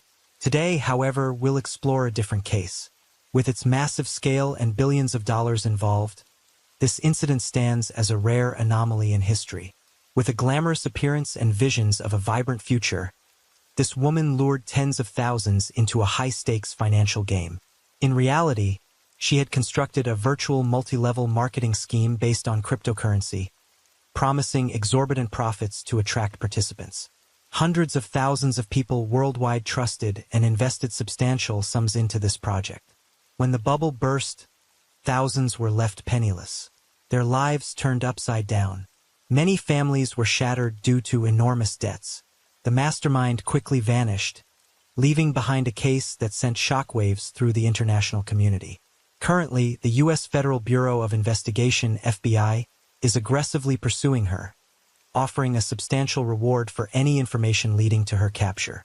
So, how did this financial scam, considered one of the largest multi-level marketing frauds in modern history, unfold? Now, let's travel back to 1980 to explore this global scam. Bulgaria, located in southeastern Europe, sits at the crossroads of three continents: Europe, Asia, and Africa.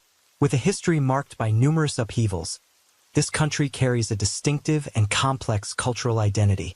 Here, the capital Sofia, with its Roman-era historical remnants, has borne witness to the nation's many rises and falls. Ruha Ignatova was a Romani girl with bright eyes and exceptional intellect. She was born in Sofia in 1980. Ruha's childhood passed quietly in Sofia. She early on displayed a gift for languages and an insatiable curiosity. Books became her closest companions during her youthful days. At the age of 10, Ruha's family decided to relocate to Germany, opening a new chapter in her life. In Germany, Ruha quickly established herself as an outstanding student. She not only gained admission to the prestigious University of Oxford, but also achieved remarkable academic success at other universities. With her captivating appearance, sharp intelligence, and impressive language skills, Ruha became a focal point wherever she went. Given her accomplishments, people believed Ruha was destined for a promising future in finance. She was predicted to become a powerful businesswoman and a brilliant leader. After graduating, Ruha joined the management consulting firm McKinsey. There, she swiftly demonstrated her capabilities and was entrusted with significant projects. Ruha had the opportunity to work with major clients, including some of the world's leading banks and financial institutions. From 2009 to 2010, Ruha joined one of Bulgaria's largest investment funds, gaining experience and expanding her network in the financial sector. In 2011, dissatisfied with slow progress, Ruha decided to venture into an entirely new field, the beauty industry. She invested in a beauty salon, beginning to build her own business empire. However, Ruha's ambitions didn't stop there. She craved rapid success and aimed to rise to the top. With an ambitious personality, Ruha wasn't content to climb the ladder step by step. She wanted to leap straight to the summit. To realize her dream of quick riches, Ruha, along with her father, decided to invest in a completely different sector, metallurgy. They acquired a smelting plant in Bavaria with an ambitious yet highly risky plan. However, Ruha's goal was an honest business. Leveraging her knowledge of law and finance, she orchestrated a sophisticated scam. Ruha falsified financial reports, manipulated data, and engaged in various illegal activities to profit. Not long after her scheme was exposed, She was sued and faced serious charges. The court sentenced her to 14 months of probation for her fraudulent actions. Around the same time, the smelting plant she owned was forced to declare bankruptcy. Although the Bavaria smelting plant shut down, Ruha emerged unscathed with a massive profit. According to reliable sources, she pocketed at least €1 million from the deal. In 2012, as the world was gripped by Mayan doomsday predictions, Ruha was searching for a new opportunity to amass wealth. That opportunity came when she discovered Bitcoin. Bitcoin, the world's first cryptocurrency, was created in 2008 by the mysterious Satoshi Nakamoto. Unlike traditional currencies, Bitcoin operates on a decentralized system, independent of any bank or financial institution. To obtain Bitcoin, individuals must engage in mining, a complex process requiring high-performance computers to solve mathematical algorithms. Successful miners are rewarded with a specific amount of Bitcoin. One of Bitcoin's standout features is its capped supply of 21 million coins, meaning no additional Bitcoin can be created. This scarcity makes it a valuable asset, eagerly sought after by many. In 2009, the first Bitcoins were officially mined, but at that time they were still a novelty, largely unknown, and their value was negligible. A notable milestone in Bitcoin's history occurred in 2010 with its first real-world transaction. A programmer in Florida used 10,000 Bitcoins to purchase 2 pizzas, an exchange that could now be considered the most expensive meal in history. By July 2010, the value of each Bitcoin had risen significantly, reaching 8 cents. While this figure seems modest compared to today, it marked a remarkable leap, 10 times its previous value, and began to draw the attention of investors. Bitcoin's growth continued steadily in the following years. By 2011, its price hit $1, and by 2012, it had climbed even further to $12.60. Although this price might not seem impressive today, in less than 2 years, Bitcoin's value had skyrocketed from 8 cents to $12.60, a staggering increase of 1,575 times. This meteoric rise caught many off guard and ushered in a new era for the cryptocurrency market. Bitcoin's upward trajectory showed no signs of slowing. Trading platforms and Bitcoin conferences sprang up worldwide like mushrooms after rain, capturing the interest of investors and tech enthusiasts alike. Ruha, with her curious nature and hunger for profit, was not immune to Bitcoin's allure. She closely monitored the cryptocurrency market's development. When she witnessed Bitcoin's price surge from $12.60 to $100 in less than a year, Ruha was astounded by the immense profit potential. Most people seeing such an opportunity might consider investing in Bitcoin or mining it themselves. But Ruha, with her unconventional thinking, conceived a bolder idea, creating a new cryptocurrency similar to Bitcoin, but with unique features to attract investors. In 2013, Ruja decided to join a new cryptocurrency project called Bitcoin, hoping to seize a chance for rapid wealth. However, with limited knowledge of cryptocurrency, she didn't take a leadership role, instead participating as a team member. Her partners aggressively promoted Bitcoin as the next Bitcoin, claiming it would dominate the cryptocurrency market in the future. In reality, Bitcoin was nothing more than an elaborately staged scam. Unlike Bitcoin, it lacked a transparent operational mechanism and was entirely controlled by its developers. The supply and value of Bitcoin were arbitrarily manipulated for illicit gains. Despite its grandiose marketing, Bitcoin ultimately failed to deliver on its promises. Investors couldn't convert Bitcoin into cash, and the project collapsed quickly, causing devastating losses for thousands. Although the project failed spectacularly, the masterminds behind Bitcoin, including Ruha, managed to withdraw in time, reaping enormous profits. Through this experience, Ruha gained valuable insights into constructing and operating a financial scam. She realized that if Bitcoin had been prolonged, her group could have made even more money. This realization spurred her to plan a larger, more sophisticated project. In August 2014, after nearly a year of meticulous preparation, Ruha Ignatova stepped back into the spotlight with an ambitious cryptocurrency project called OneCoin, also known as Vika Coin. Alongside her longtime partner, Sebastian Greenwood, she launched OneCoin in her home country of Bulgaria. She confidently proclaimed that OneCoin boasted superior advantages over other cryptocurrencies, including a limited issuance to ensure stable value and prevent inflation, advanced blockchain technology for secure transactions and fraud prevention, absolute safety and security in all transactions, and attractive profits with unlimited growth potential. Ruha boldly asserted that OneCoin would surpass Bitcoin to become the world's dominant cryptocurrency. With the slogan, faster, safer, cheaper, OneCoin was marketed as the Bitcoin killer.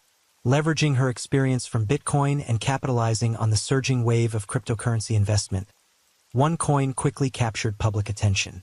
Within just 3 months, it amassed a community of over 4,000 investors from 113 countries, forming a vast network dubbed the Vika Coin family. Fundamentally, OneCoin's business model was an upgraded, more sophisticated version of Bitcoin built on a traditional multi-level marketing framework. It established a two-tier earning system, static and dynamic income. Static income came from purchasing investment packages, each tied to a specific number of tokens.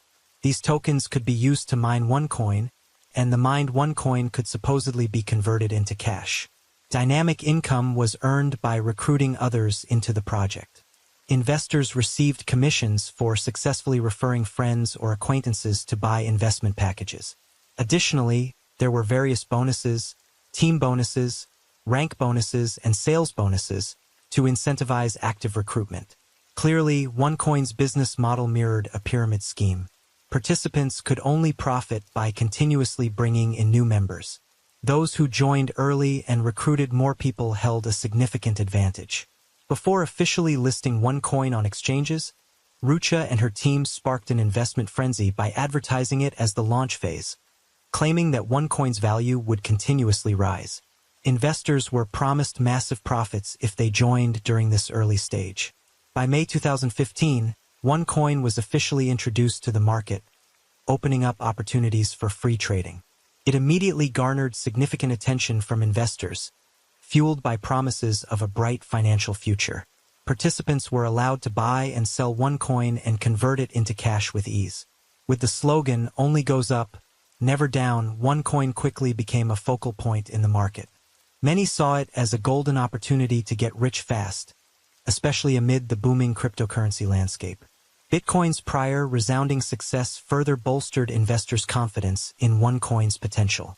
While we now know the fraudulent nature of OneCoin, back then, with limited knowledge of cryptocurrency, many were easily swept up in the project's colorful promises. Particularly in the context of a thriving cryptocurrency market, the fear of missing out drove countless individuals to invest in OneCoin without thorough research.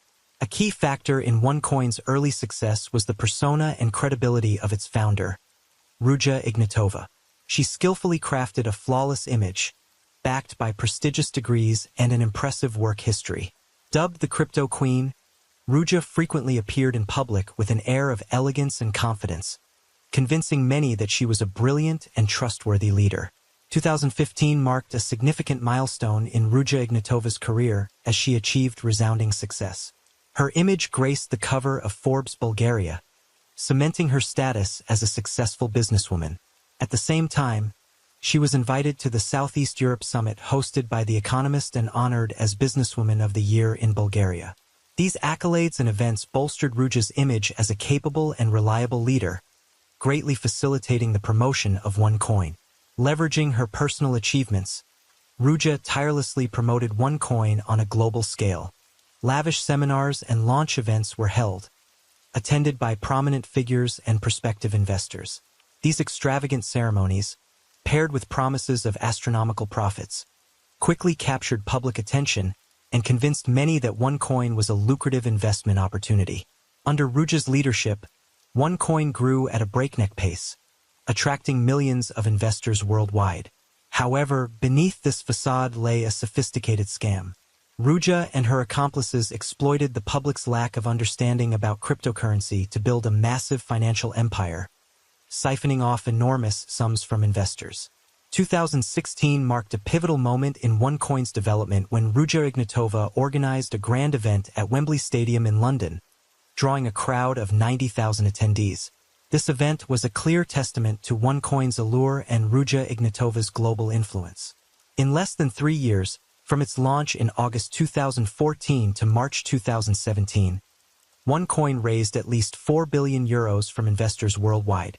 However, several sources suggest the actual figure could be much higher, potentially exceeding €15 billion.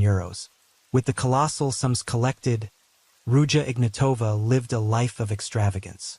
She hosted lavish parties, splurged on high-end designer goods, and acquired luxurious properties in Bulgaria and other European countries.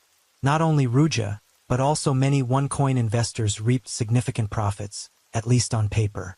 These investors saw their account balances soar, sometimes thousands of times their initial investments. The belief in OneCoin's limitless growth fueled dreams of wealth and freedom. Many began planning how to spend their newfound riches, from buying homes and cars to traveling the world. While the investment community was intoxicated with dreams of quick riches through OneCoin, a cryptocurrency enthusiast named Timothy Curry uncovered troubling signs about the project. After meticulous research, he discovered that OneCoin did not utilize blockchain technology as Ruja Ignatova had claimed, suggesting it might be an elaborate scam. Instead of going public with this information, Timothy Curry chose to contact someone he believed would grasp the gravity of the situation. Jane McCartan, an investor who had been persuaded by Ruja Ignatova's promises and had poured a significant sum into OneCoin. Jane had previously shared with Timothy her faith in the project and the profits she'd earned. She had invested €10,000, and in a short time that amount had ballooned tenfold to €100,000. Thrilled by this initial success, Jane introduced OneCoin to her family and friends, convincing them to invest as well. In total, her loved ones collectively invested €250,000 into the scheme. However, the fleeting joy of seeing her investment account soar was extinguished when Jane received Timothy Curry's findings. The evidence he presented planted seeds of doubt about OneCoin's legitimacy. After sleepless nights of deliberation, Jane decided to reach out to OneCoin's leadership to uncover the truth and protect her interests, as well as those of the family and friends who had trusted her. In April 2018, a devastating blow struck Jane McCartan when she received an official email from OneCoin's leadership. The email admitted that the blockchain technology they had heavily promoted was a lie. In reality, OneCoin operated on a simple SQL database, not a blockchain. This meant all data related to OneCoin, its supply and value, was controlled by a small group and could be easily manipulated. In essence, OneCoin was not a decentralized cryptocurrency as advertised, but a virtual currency fabricated by the company. Consequently, the OneCoin tokens held by investors were illusory, devoid of any real-world value. Even worse, OneCoin was never linked to any external payment systems, meaning investors couldn't use it to purchase goods or services. While a few had begun to question its legitimacy, the majority of the community remained convinced of its potential. Amid the booming and volatile cryptocurrency market, negative information about OneCoin was quickly drowned out by a flood of chaotic news. From its launch in August 2014 in Sofia, Bulgaria, OneCoin faced skepticism and opposition. However, with aggressive marketing and dazzling promises, Ruja Ignatova still attracted a massive influx of investors. Yet doubts continued to grow. In September 2015, Bulgaria's Financial Supervision Commission issued an official warning about the risks of investing in OneCoin. The regulatory body highlighted numerous inconsistencies in OneCoin's business model and urged the public to exercise caution. Facing pressure from regulators and mounting questions, Ruja Ignatova decided to pull out of the Bulgarian market. Far from abandoning her ambitions, she shifted focus to other global markets, continuing to promote OneCoin and seek new investors. In February 2016, suspicions intensified when the UK's Daily Mirror published an investigative report exposing OneCoin's fraudulent nature. The report revealed that OneCoin held no real value and was merely a tool to attract investment capital. A month later, Norway's Direct Selling Association issued a warning suggesting OneCoin might be a multi-level marketing scam. In December 2016, Italy's competition authority banned all OneCoin-related activities within the country. This decision was soon echoed by nations like Hungary, Croatia, and Germany. Authorities in these countries officially recognized OneCoin as a multi-level marketing fraud and launched investigations into its operations. In June 2017, OneCoin caused a stir by claiming it had received an operating license from the Vietnamese government, making it the first cryptocurrency in Asia to be officially approved. This news acted as a catalyst, spurring widespread investor participation. However, the excitement was short-lived. Just 4 days later, Vietnam's Ministry of Planning and Investment categorically denied the claim, stating it was entirely fabricated. The documents OneCoin presented were forged. This revelation dealt a severe blow to OneCoin's credibility, pushing the project to the brink of collapse, especially as more countries began issuing warnings about the risks associated with this virtual currency. In October 2017, tension gripped OneCoin investors as they gathered in Lisbon, Portugal. The Conference on Liquidity, a persistent issue plaguing the OneCoin community, was expected to provide answers.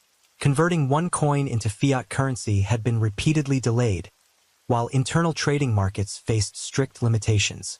Ruja Ignatova, the founder of OneCoin, was anticipated to attend and offer solutions. But when the event took place, Ruja mysteriously vanished. All attempts to contact her failed, shattering investors' trust entirely. There was no evidence of abduction. Instead, mounting evidence pointed to a massive scam. Ruja's disappearance extinguished all hope, leaving behind devastated investors who had lost everything. Meanwhile, thousands of investors, many of whom had poured their life savings into the scheme, were left in utter despair. They had lost everything to a scam they had trusted implicitly. Sensing the danger, Ruja Ignatova had quietly left Lisbon and boarded a flight to Athens on October 25, 2017. Since then, all traces of her vanished. Though Ruja was gone, the OneCoin empire struggled to persist under the leadership of her brother, Konstantin Ignatov. This raised questions. Why not shut it down immediately to minimize damage? The answer lies in the organization's complex structure. OneCoin was designed as a multi-level pyramid with a sprawling network of subsidiaries worldwide, making investigation and prosecution exceedingly difficult and allowing operatives to continue underground activities with far-reaching consequences. Finally, after over 2 years of investigation, justice caught up. On March 6, 2018, Konstantin Ignatov, Ruja's brother, was arrested by the FBI at Los Angeles International Airport. The U.S. formally charged him with orchestrating one of history's largest financial scams. Simultaneously, Ruja Ignatova was placed on a global wanted list, facing a litany of serious charges. While Ruja's whereabouts remained unknown, Konstantin pleaded guilty and cooperated with authorities. He provided critical details about the criminal organization's operations, but couldn't offer any clues about his sister's location. The OneCoin case left severe repercussions, not only for investors in the U.S., but also across numerous countries, including China. Just a month after its launch in September 2014, OneCoin rapidly infiltrated the Chinese market, spreading across provinces. Within less than 3 years, the scam amassed a staggering 15 billion yuan. Despite its enormous scale and global shockwaves, the tactics employed by the fraudsters were surprisingly rudimentary. From the outset, red flags were evident. Bulgaria, one of the initial countries where OneCoin operated, issued early warnings. Information about Ruja Ignatova, the face of OneCoin, was quickly exposed as fraudulent. Even her self-proclaimed appearance on the cover of Forbes was a blatant deception. A simple investigation could have revealed the truth. As early as 2015, doubts about OneCoin's legitimacy began to surface. Had investors been more cautious and less swayed by enticing promises, they might have avoided massive losses. Though years have passed, the OneCoin case remains unresolved. Authorities in multiple countries continue to hunt for Ruja Ignatova, the mastermind, and her accomplices. Estimates suggest she misappropriated over 500 million euros and is evading capture with multiple fake passports. In May 22nd, Europol officially added Ruja Ignatova to its list of Europe's most wanted criminals. However, the initial $2,000 reward seemed insufficient to track down the crypto shortly after. The FBI raised the reward to $5 million and placed her on its 10 most wanted fugitives list, making her the only woman currently featured on this prestigious roster. Despite over 2 years since the warrant was issued, efforts to locate Ruja have yielded no results. Investigators suspect she may be hiding in Germany, where she once gave birth. Though some leads suggest she appeared in Frankfurt, Ruja seems to have vanished mysteriously.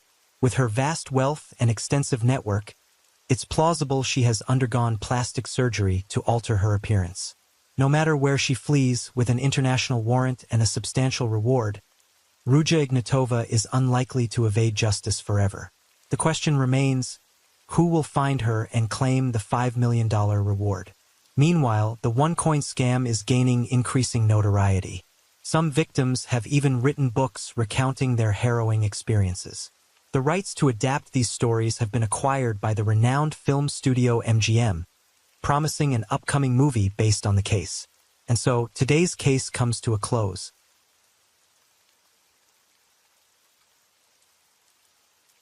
Story 6.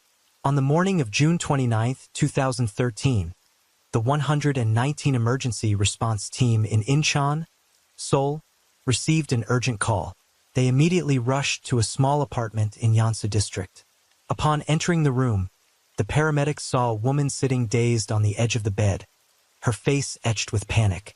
Nearby, in the bathroom, a teenage boy lay motionless on the floor, his body covered in severe burns. Beside him, another man was desperately attempting CPR. But it was already too late.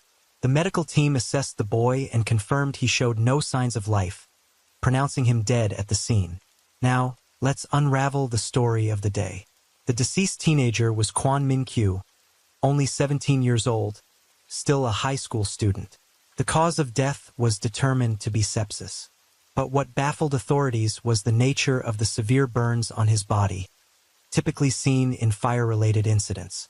Yet there were no signs of a fire in the apartment. Instead, the walls were stained with splotches of red.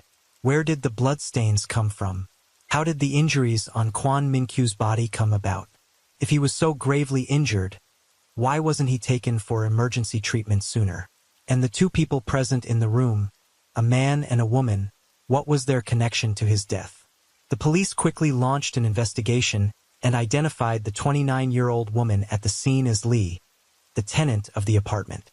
She claimed to be Min-kyu's private tutor. According to her, after Min-kyu dropped out of high school, he had moved into her home to join an intensive training program to prepare for a self-study university entrance exam. Lee candidly admitted that in the early hours of the morning, 2 days before the incident, while they were studying, Min-kyu suddenly developed malicious intentions and attempted to assault her. At the time, 2 kettles of boiling water were on the stove to make tea. In self-defense, she splashed the boiling water on Min-kyu, but even that couldn't stop him. Left with no choice, she grabbed a golf club to fend him off. That, she explained, was why there were bloodstains on the walls. Lee even provided the police with a video she recorded after the incident as evidence. In the footage, Lee, dressed only in her underwear, sat on the floor, sobbing and screaming. "If I hadn't been brewing barley tea, I would have been killed. I almost got assaulted."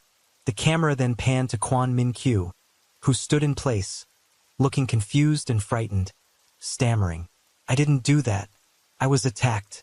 Lee stated that the video was recorded by An, an acquaintance who came to protect her. An was also the man performing CPR on Min-kyu the day he died. However, after reviewing the video, the police found several suspicious elements. First, Lee's tone in the video sounded highly unnatural, bearing clear signs of staging. Moreover, in such urgent situation, if she had truly grabbed the boiling water from the stove to throw at Min-kyu, why were there no burn marks on her hands? Second, the red stains on the walls varied in shade, some dark, some light, indicating they weren't made on the same day. Third, the healing stages of the wounds on Kwon Min-kyu's body were inconsistent. Most were old scars overlaid with fresh injuries. This suggested he had endured prolonged and continuous abuse. From these findings, the police deduced that Lee was definitely hiding something, making her a prime suspect in Min-kyu's death. What struck the police as even stranger was the origin of the situation. Namely, why Min-kyu and Lee were living together in the first place. If the sole purpose was focused tutoring for his exams, the arrangement of two people living together in a cramped apartment with no apparent boundaries hardly seemed like a typical teacher-student relationship. Another perplexing detail was Min-kyu's physical condition. He stood nearly 5 feet 11 inches tall, weighed 220 pounds, and had a robust, muscular build. In contrast, Lee was only 5 feet 3 inches. With such a stark physical disparity, it seemed nearly impossible for Lee to overpower Min-kyu on her own. Yet, throughout the incident, Min-kyu showed no signs of resistance. What exactly was the nature of their relationship? Initial investigations revealed that the relationship between Kwon Min-kyu and Lee began a year earlier, in 2012. At the time, Lee was a final-year pedagogy student at a university in Gangneung. She was interning at a high school in Gangneung, where she was assigned to teach the 10th grade class that Min-kyu attended. Min-kyu was a gifted athlete, passionate about sports since childhood, with dreams of becoming a bodyguard in the future. However, his academic performance was lackluster. When Lee took on the role of a student teacher, she frequently spent extra time tutoring Min-kyu after school. As a result, his grades improved significantly, earning the trust and gratitude of Min-kyu's parents. But not long after, Min-kyu's behavior took a sudden and unusual turn. He abruptly expressed a desire to drop out of school and pursue a self-study entrance exam in August. His stated reason was that his frequent sports training caused him to sweat excessively, leading to body odor that made him a target of ridicule among his peers. His parents vehemently opposed the decision. Despite their efforts to dissuade him, Min-kyu remained resolute. At that point, Lee, who had completed her internship, proposed a solution to Min-kyu's parents.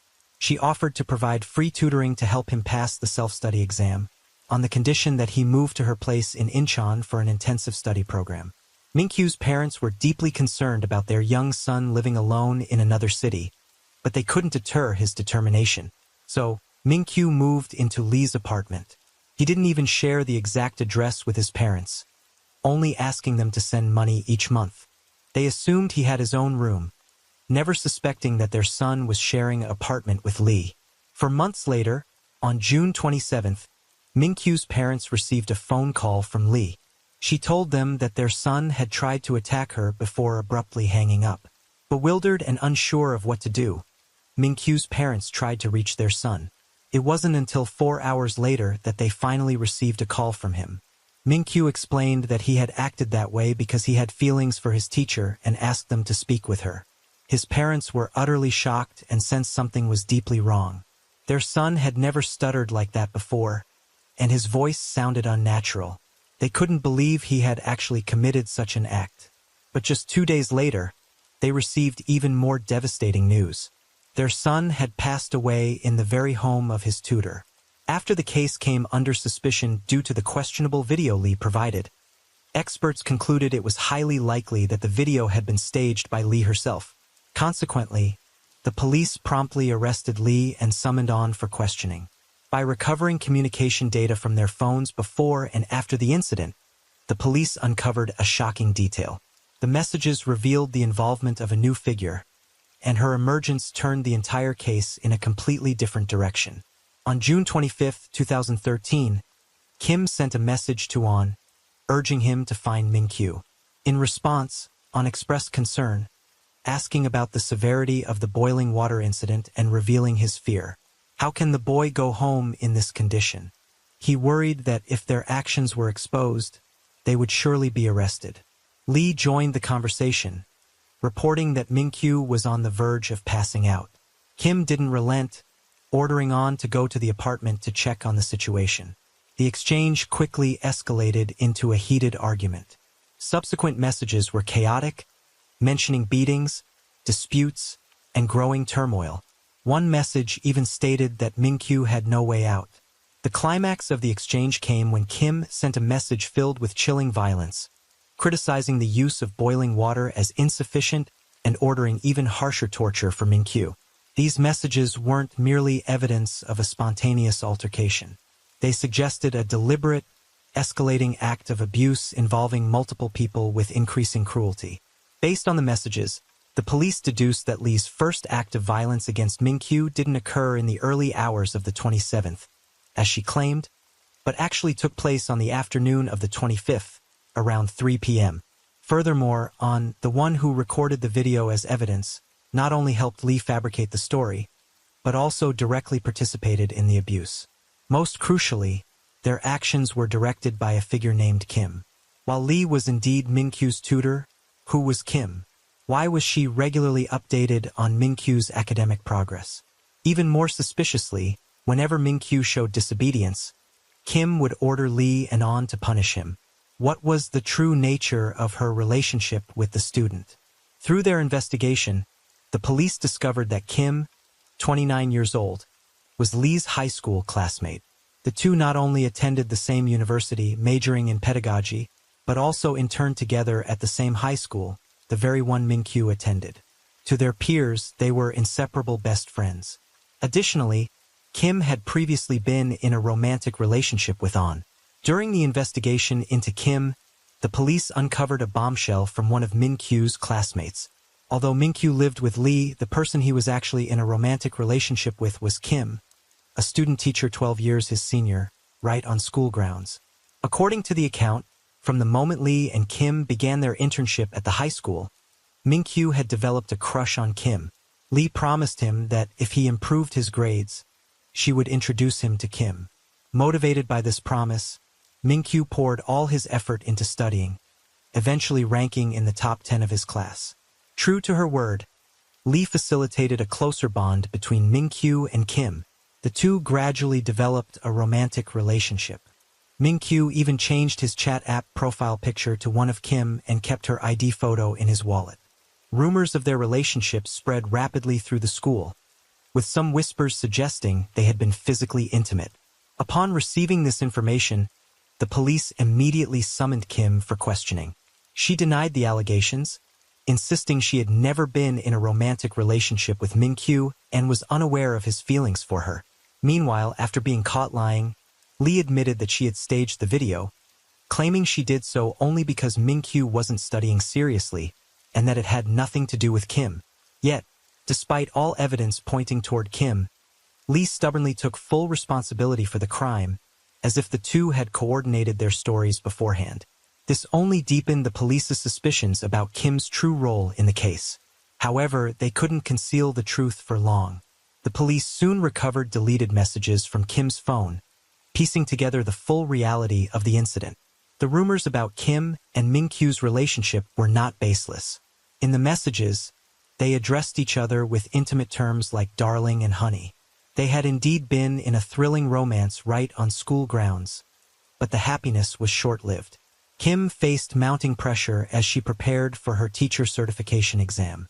When rumors of her relationship with Mingqiu spread, she panicked, fearing that if the Board of Education caught wind of it, she would face disciplinary action, or worse, lose her chance to become a teacher forever. After her internship ended, Kim returned to her hometown in Incheon, but her anxiety lingered. If Mingqiu, who was still in Gangneung, revealed their relationship, all her efforts would be for nothing.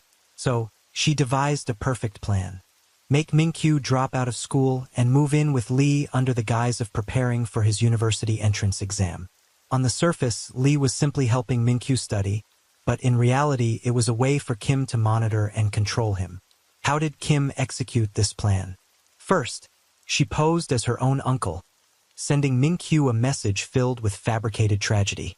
She claimed that her relationship with a student had caused her severe psychological issues, plunging her into a mental crisis, and that only Mingqiu could save her.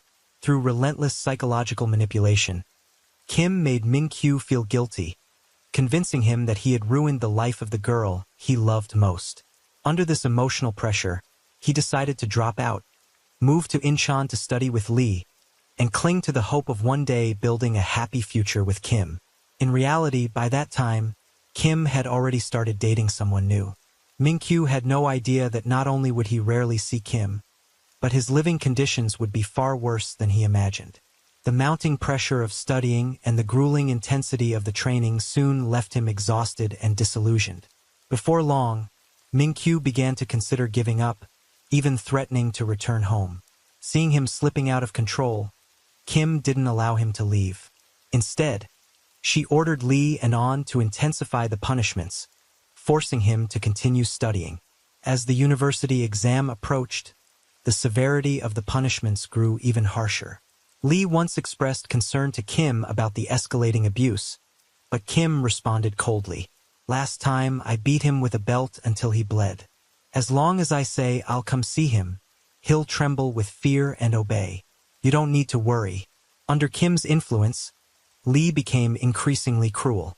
She not only repeatedly harmed Min-kyu, but also ignored his desperate pleas amidst his pain. Ultimately, after 4 days without proper medical treatment, Min-kyu took his last breath in that very room. The full truth of the case was finally unveiled, yet several aspects remained perplexing.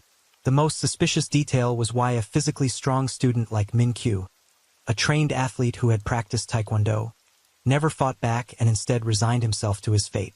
Why, even when subjected to extreme torment, did he not attempt to escape and return home? According to a psychologist involved in the case, Kim didn't just use physical violence to control Min-kyu. She also employed sophisticated psychological manipulation. First, she orchestrated the presence of an adult man, On, her ex-boyfriend, to act as an intimidator, exerting psychological pressure on Min-kyu.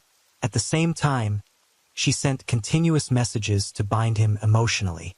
One recovered message from Kim read, "Under the dual forces of physical oppression and mental manipulation, an immature teenager like Min-kyu fell into a state of complete disarray, gradually losing his ability to think independently or resist. He was brainwashed to the point where he no longer believed escape from this tragic reality was possible, ultimately surrendering to his fate." Another lingering question was Lee's behavior. Lee and Min-kyu had no special relationship, and tutoring him brought her no tangible benefits. On the contrary, it caused her the inconvenience of sharing a living space. So, why was she so fixated on Min-kyu's academic performance and willing to collaborate with Kim in such cruel acts? Even from the start of the investigation, she insisted she had acted alone.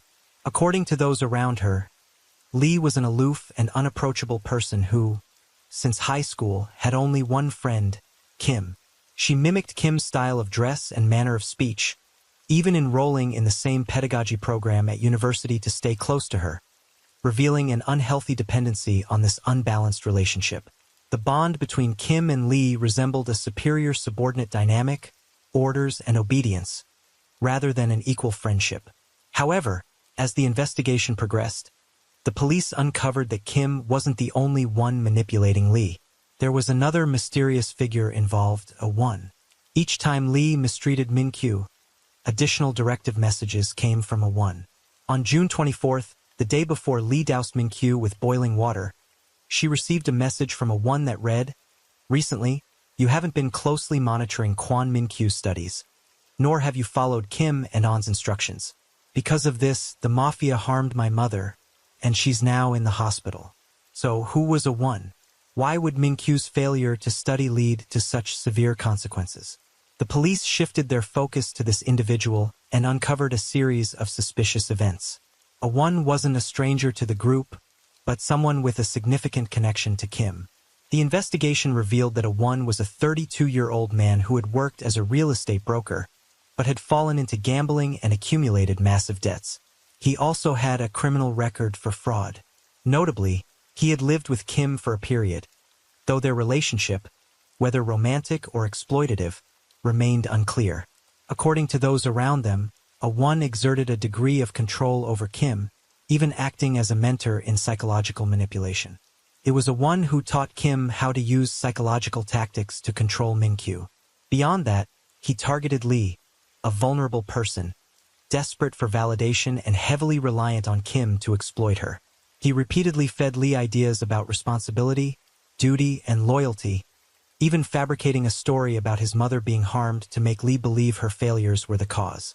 Under the combined manipulation of Kim and a one, Lee lost her ability to think independently unable to discern right from wrong, becoming a puppet who followed every command. She wasn't merely a complicit accomplice in this case, but also a victim of mental manipulation herself. Yet, does that justify the atrocities she inflicted on Min-kyu? Why did Lee trust and obey a one so unquestioningly? Subsequent findings left the investigative team stunned by their dramatic nature. Not only was a one ambiguously involved with Kim, but he was also Lee's boyfriend. They had been dating for 4 years, having met through Kim's introduction in 2009. This was Lee's first relationship, and she was blindly infatuated with a one, obeying his every word. He once mentioned preferring Kavya women, so Lee deliberately overate to gain weight, sending him photos as proof for his demands. During the time she lived with and tutored Min-kyu whenever Lee wanted to confess the truth, a one would use the excuse that the mafia would harm her family to force her to comply with Kim's orders. Even more astonishing, a one, the man Lee loved so deeply, had never met her in person or spoken to her on the phone in their 4 years together. They communicated solely through messages and photos. Lee explained that a one was studying abroad in the US and too busy to meet, but they messaged almost daily, and she had no doubts about their relationship. Shockingly, after the police examined a one's communication records, they discovered his true identity. A one was none other than Kim herself. For 4 years, Kim had used a secondary account to create the illusion of a man named a one. Knowing Lee so well, crafting an idealized boyfriend for her was effortless. Step by step, Kim made Lee fall in love with a one through carefully staged messages, then gradually brainwashed and manipulated her, fostering an unwavering loyalty to this fictional character. Terrified of losing this love, Lee followed every directive Kim issued through a one. Kim had exploited this imaginary persona to control and manipulate Lee to the fullest extent. After uncovering this truth, the police interrogated Kim again. Initially, she continued to deny everything, but when confronted with evidence of the fake messages, communication history, and bank records showing that the money sent from a one was actually from Kim, she could no longer refute the claims. At this point, Lee's mental state completely collapsed. She couldn't believe that the man she had loved for 4 years, the one she would do anything for, had never existed. Yet, no matter how she justified her actions, the reality remained. She had aided Kim's vicious deeds and directly contributed to Min-kyu's death. Once the truth was revealed, the public was outraged by the cruelty Kim and her accomplices had inflicted. Kim's prolonged psychological manipulation of Lee, in particular, sent chills through the public.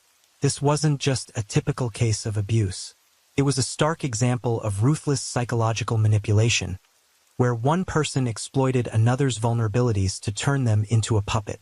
The trial that followed drew significant public attention. When the verdict was announced, Kim maintained a cold, unrepentant expression, as if she had done nothing wrong. Throughout her detention, she insisted she was the victim, claiming it was all a misunderstanding and that she didn't deserve punishment.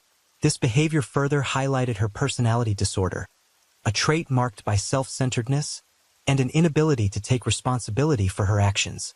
Lee, on the other hand, after realizing the truth, was emotionally shattered. She couldn't fathom that, for 4 years, she had loved a non-existent person, and that the one person she trusted most had manipulated her. After receiving her sentence, she broke down in tears, muttering repeatedly, "So it was all a lie." With all the evidence gathered, the police officially charged Kim with multiple crimes, including fraud, abuse, manslaughter, and psychological manipulation, leading to severe consequences. As for Lee, although she was also a victim of psychological manipulation to some extent, her actions still demanded accountability. The court stated that Lee had punished the victim for 2 months under the pretext of poor academic performance, failed to take the severely injured victim to the hospital, and even fabricated evidence by pretending to be assaulted. However, considering her lack of prior criminal record and her remorse, she was sentenced to 7 years in prison. While accomplices Kim and An were involved in the crime, their violent actions were not deemed the direct cause of the victim's death, so they were sentenced to 2 years and 8 months in prison, respectively. In the end, everyone involved in the case, Kim, Lee, and On faced consequences for their actions. But the greatest price wasn't the years spent in prison. It was the unchangeable truth. A life had been lost. A young man full of dreams and a bright future had been destroyed by the cruel games of these manipulators. Following this case, social organizations began paying closer attention to issues of psychological manipulation and emotional abuse in relationships, particularly among young people. The case served as a wake-up call not only for those who seek to control others, but also as a painful lesson in recognizing and escaping toxic relationships. In its conclusion, the story left not only shock but also outrage over the perceived injustice of the legal system. A promising life had been taken, yet the perpetrators could one day walk free from prison and resume their lives as if nothing had happened. And the night deepens. Thank you for being here with me at Radio Night Crime. True crime stories remind us of life's mysteries and the need to stay aware, even in the stillness of the night. If you enjoyed tonight's story, don't forget to like, share, and subscribe. Let the sound of the rain lull you to sleep, and until next time, stay safe, stay curious, and let the night keep you company.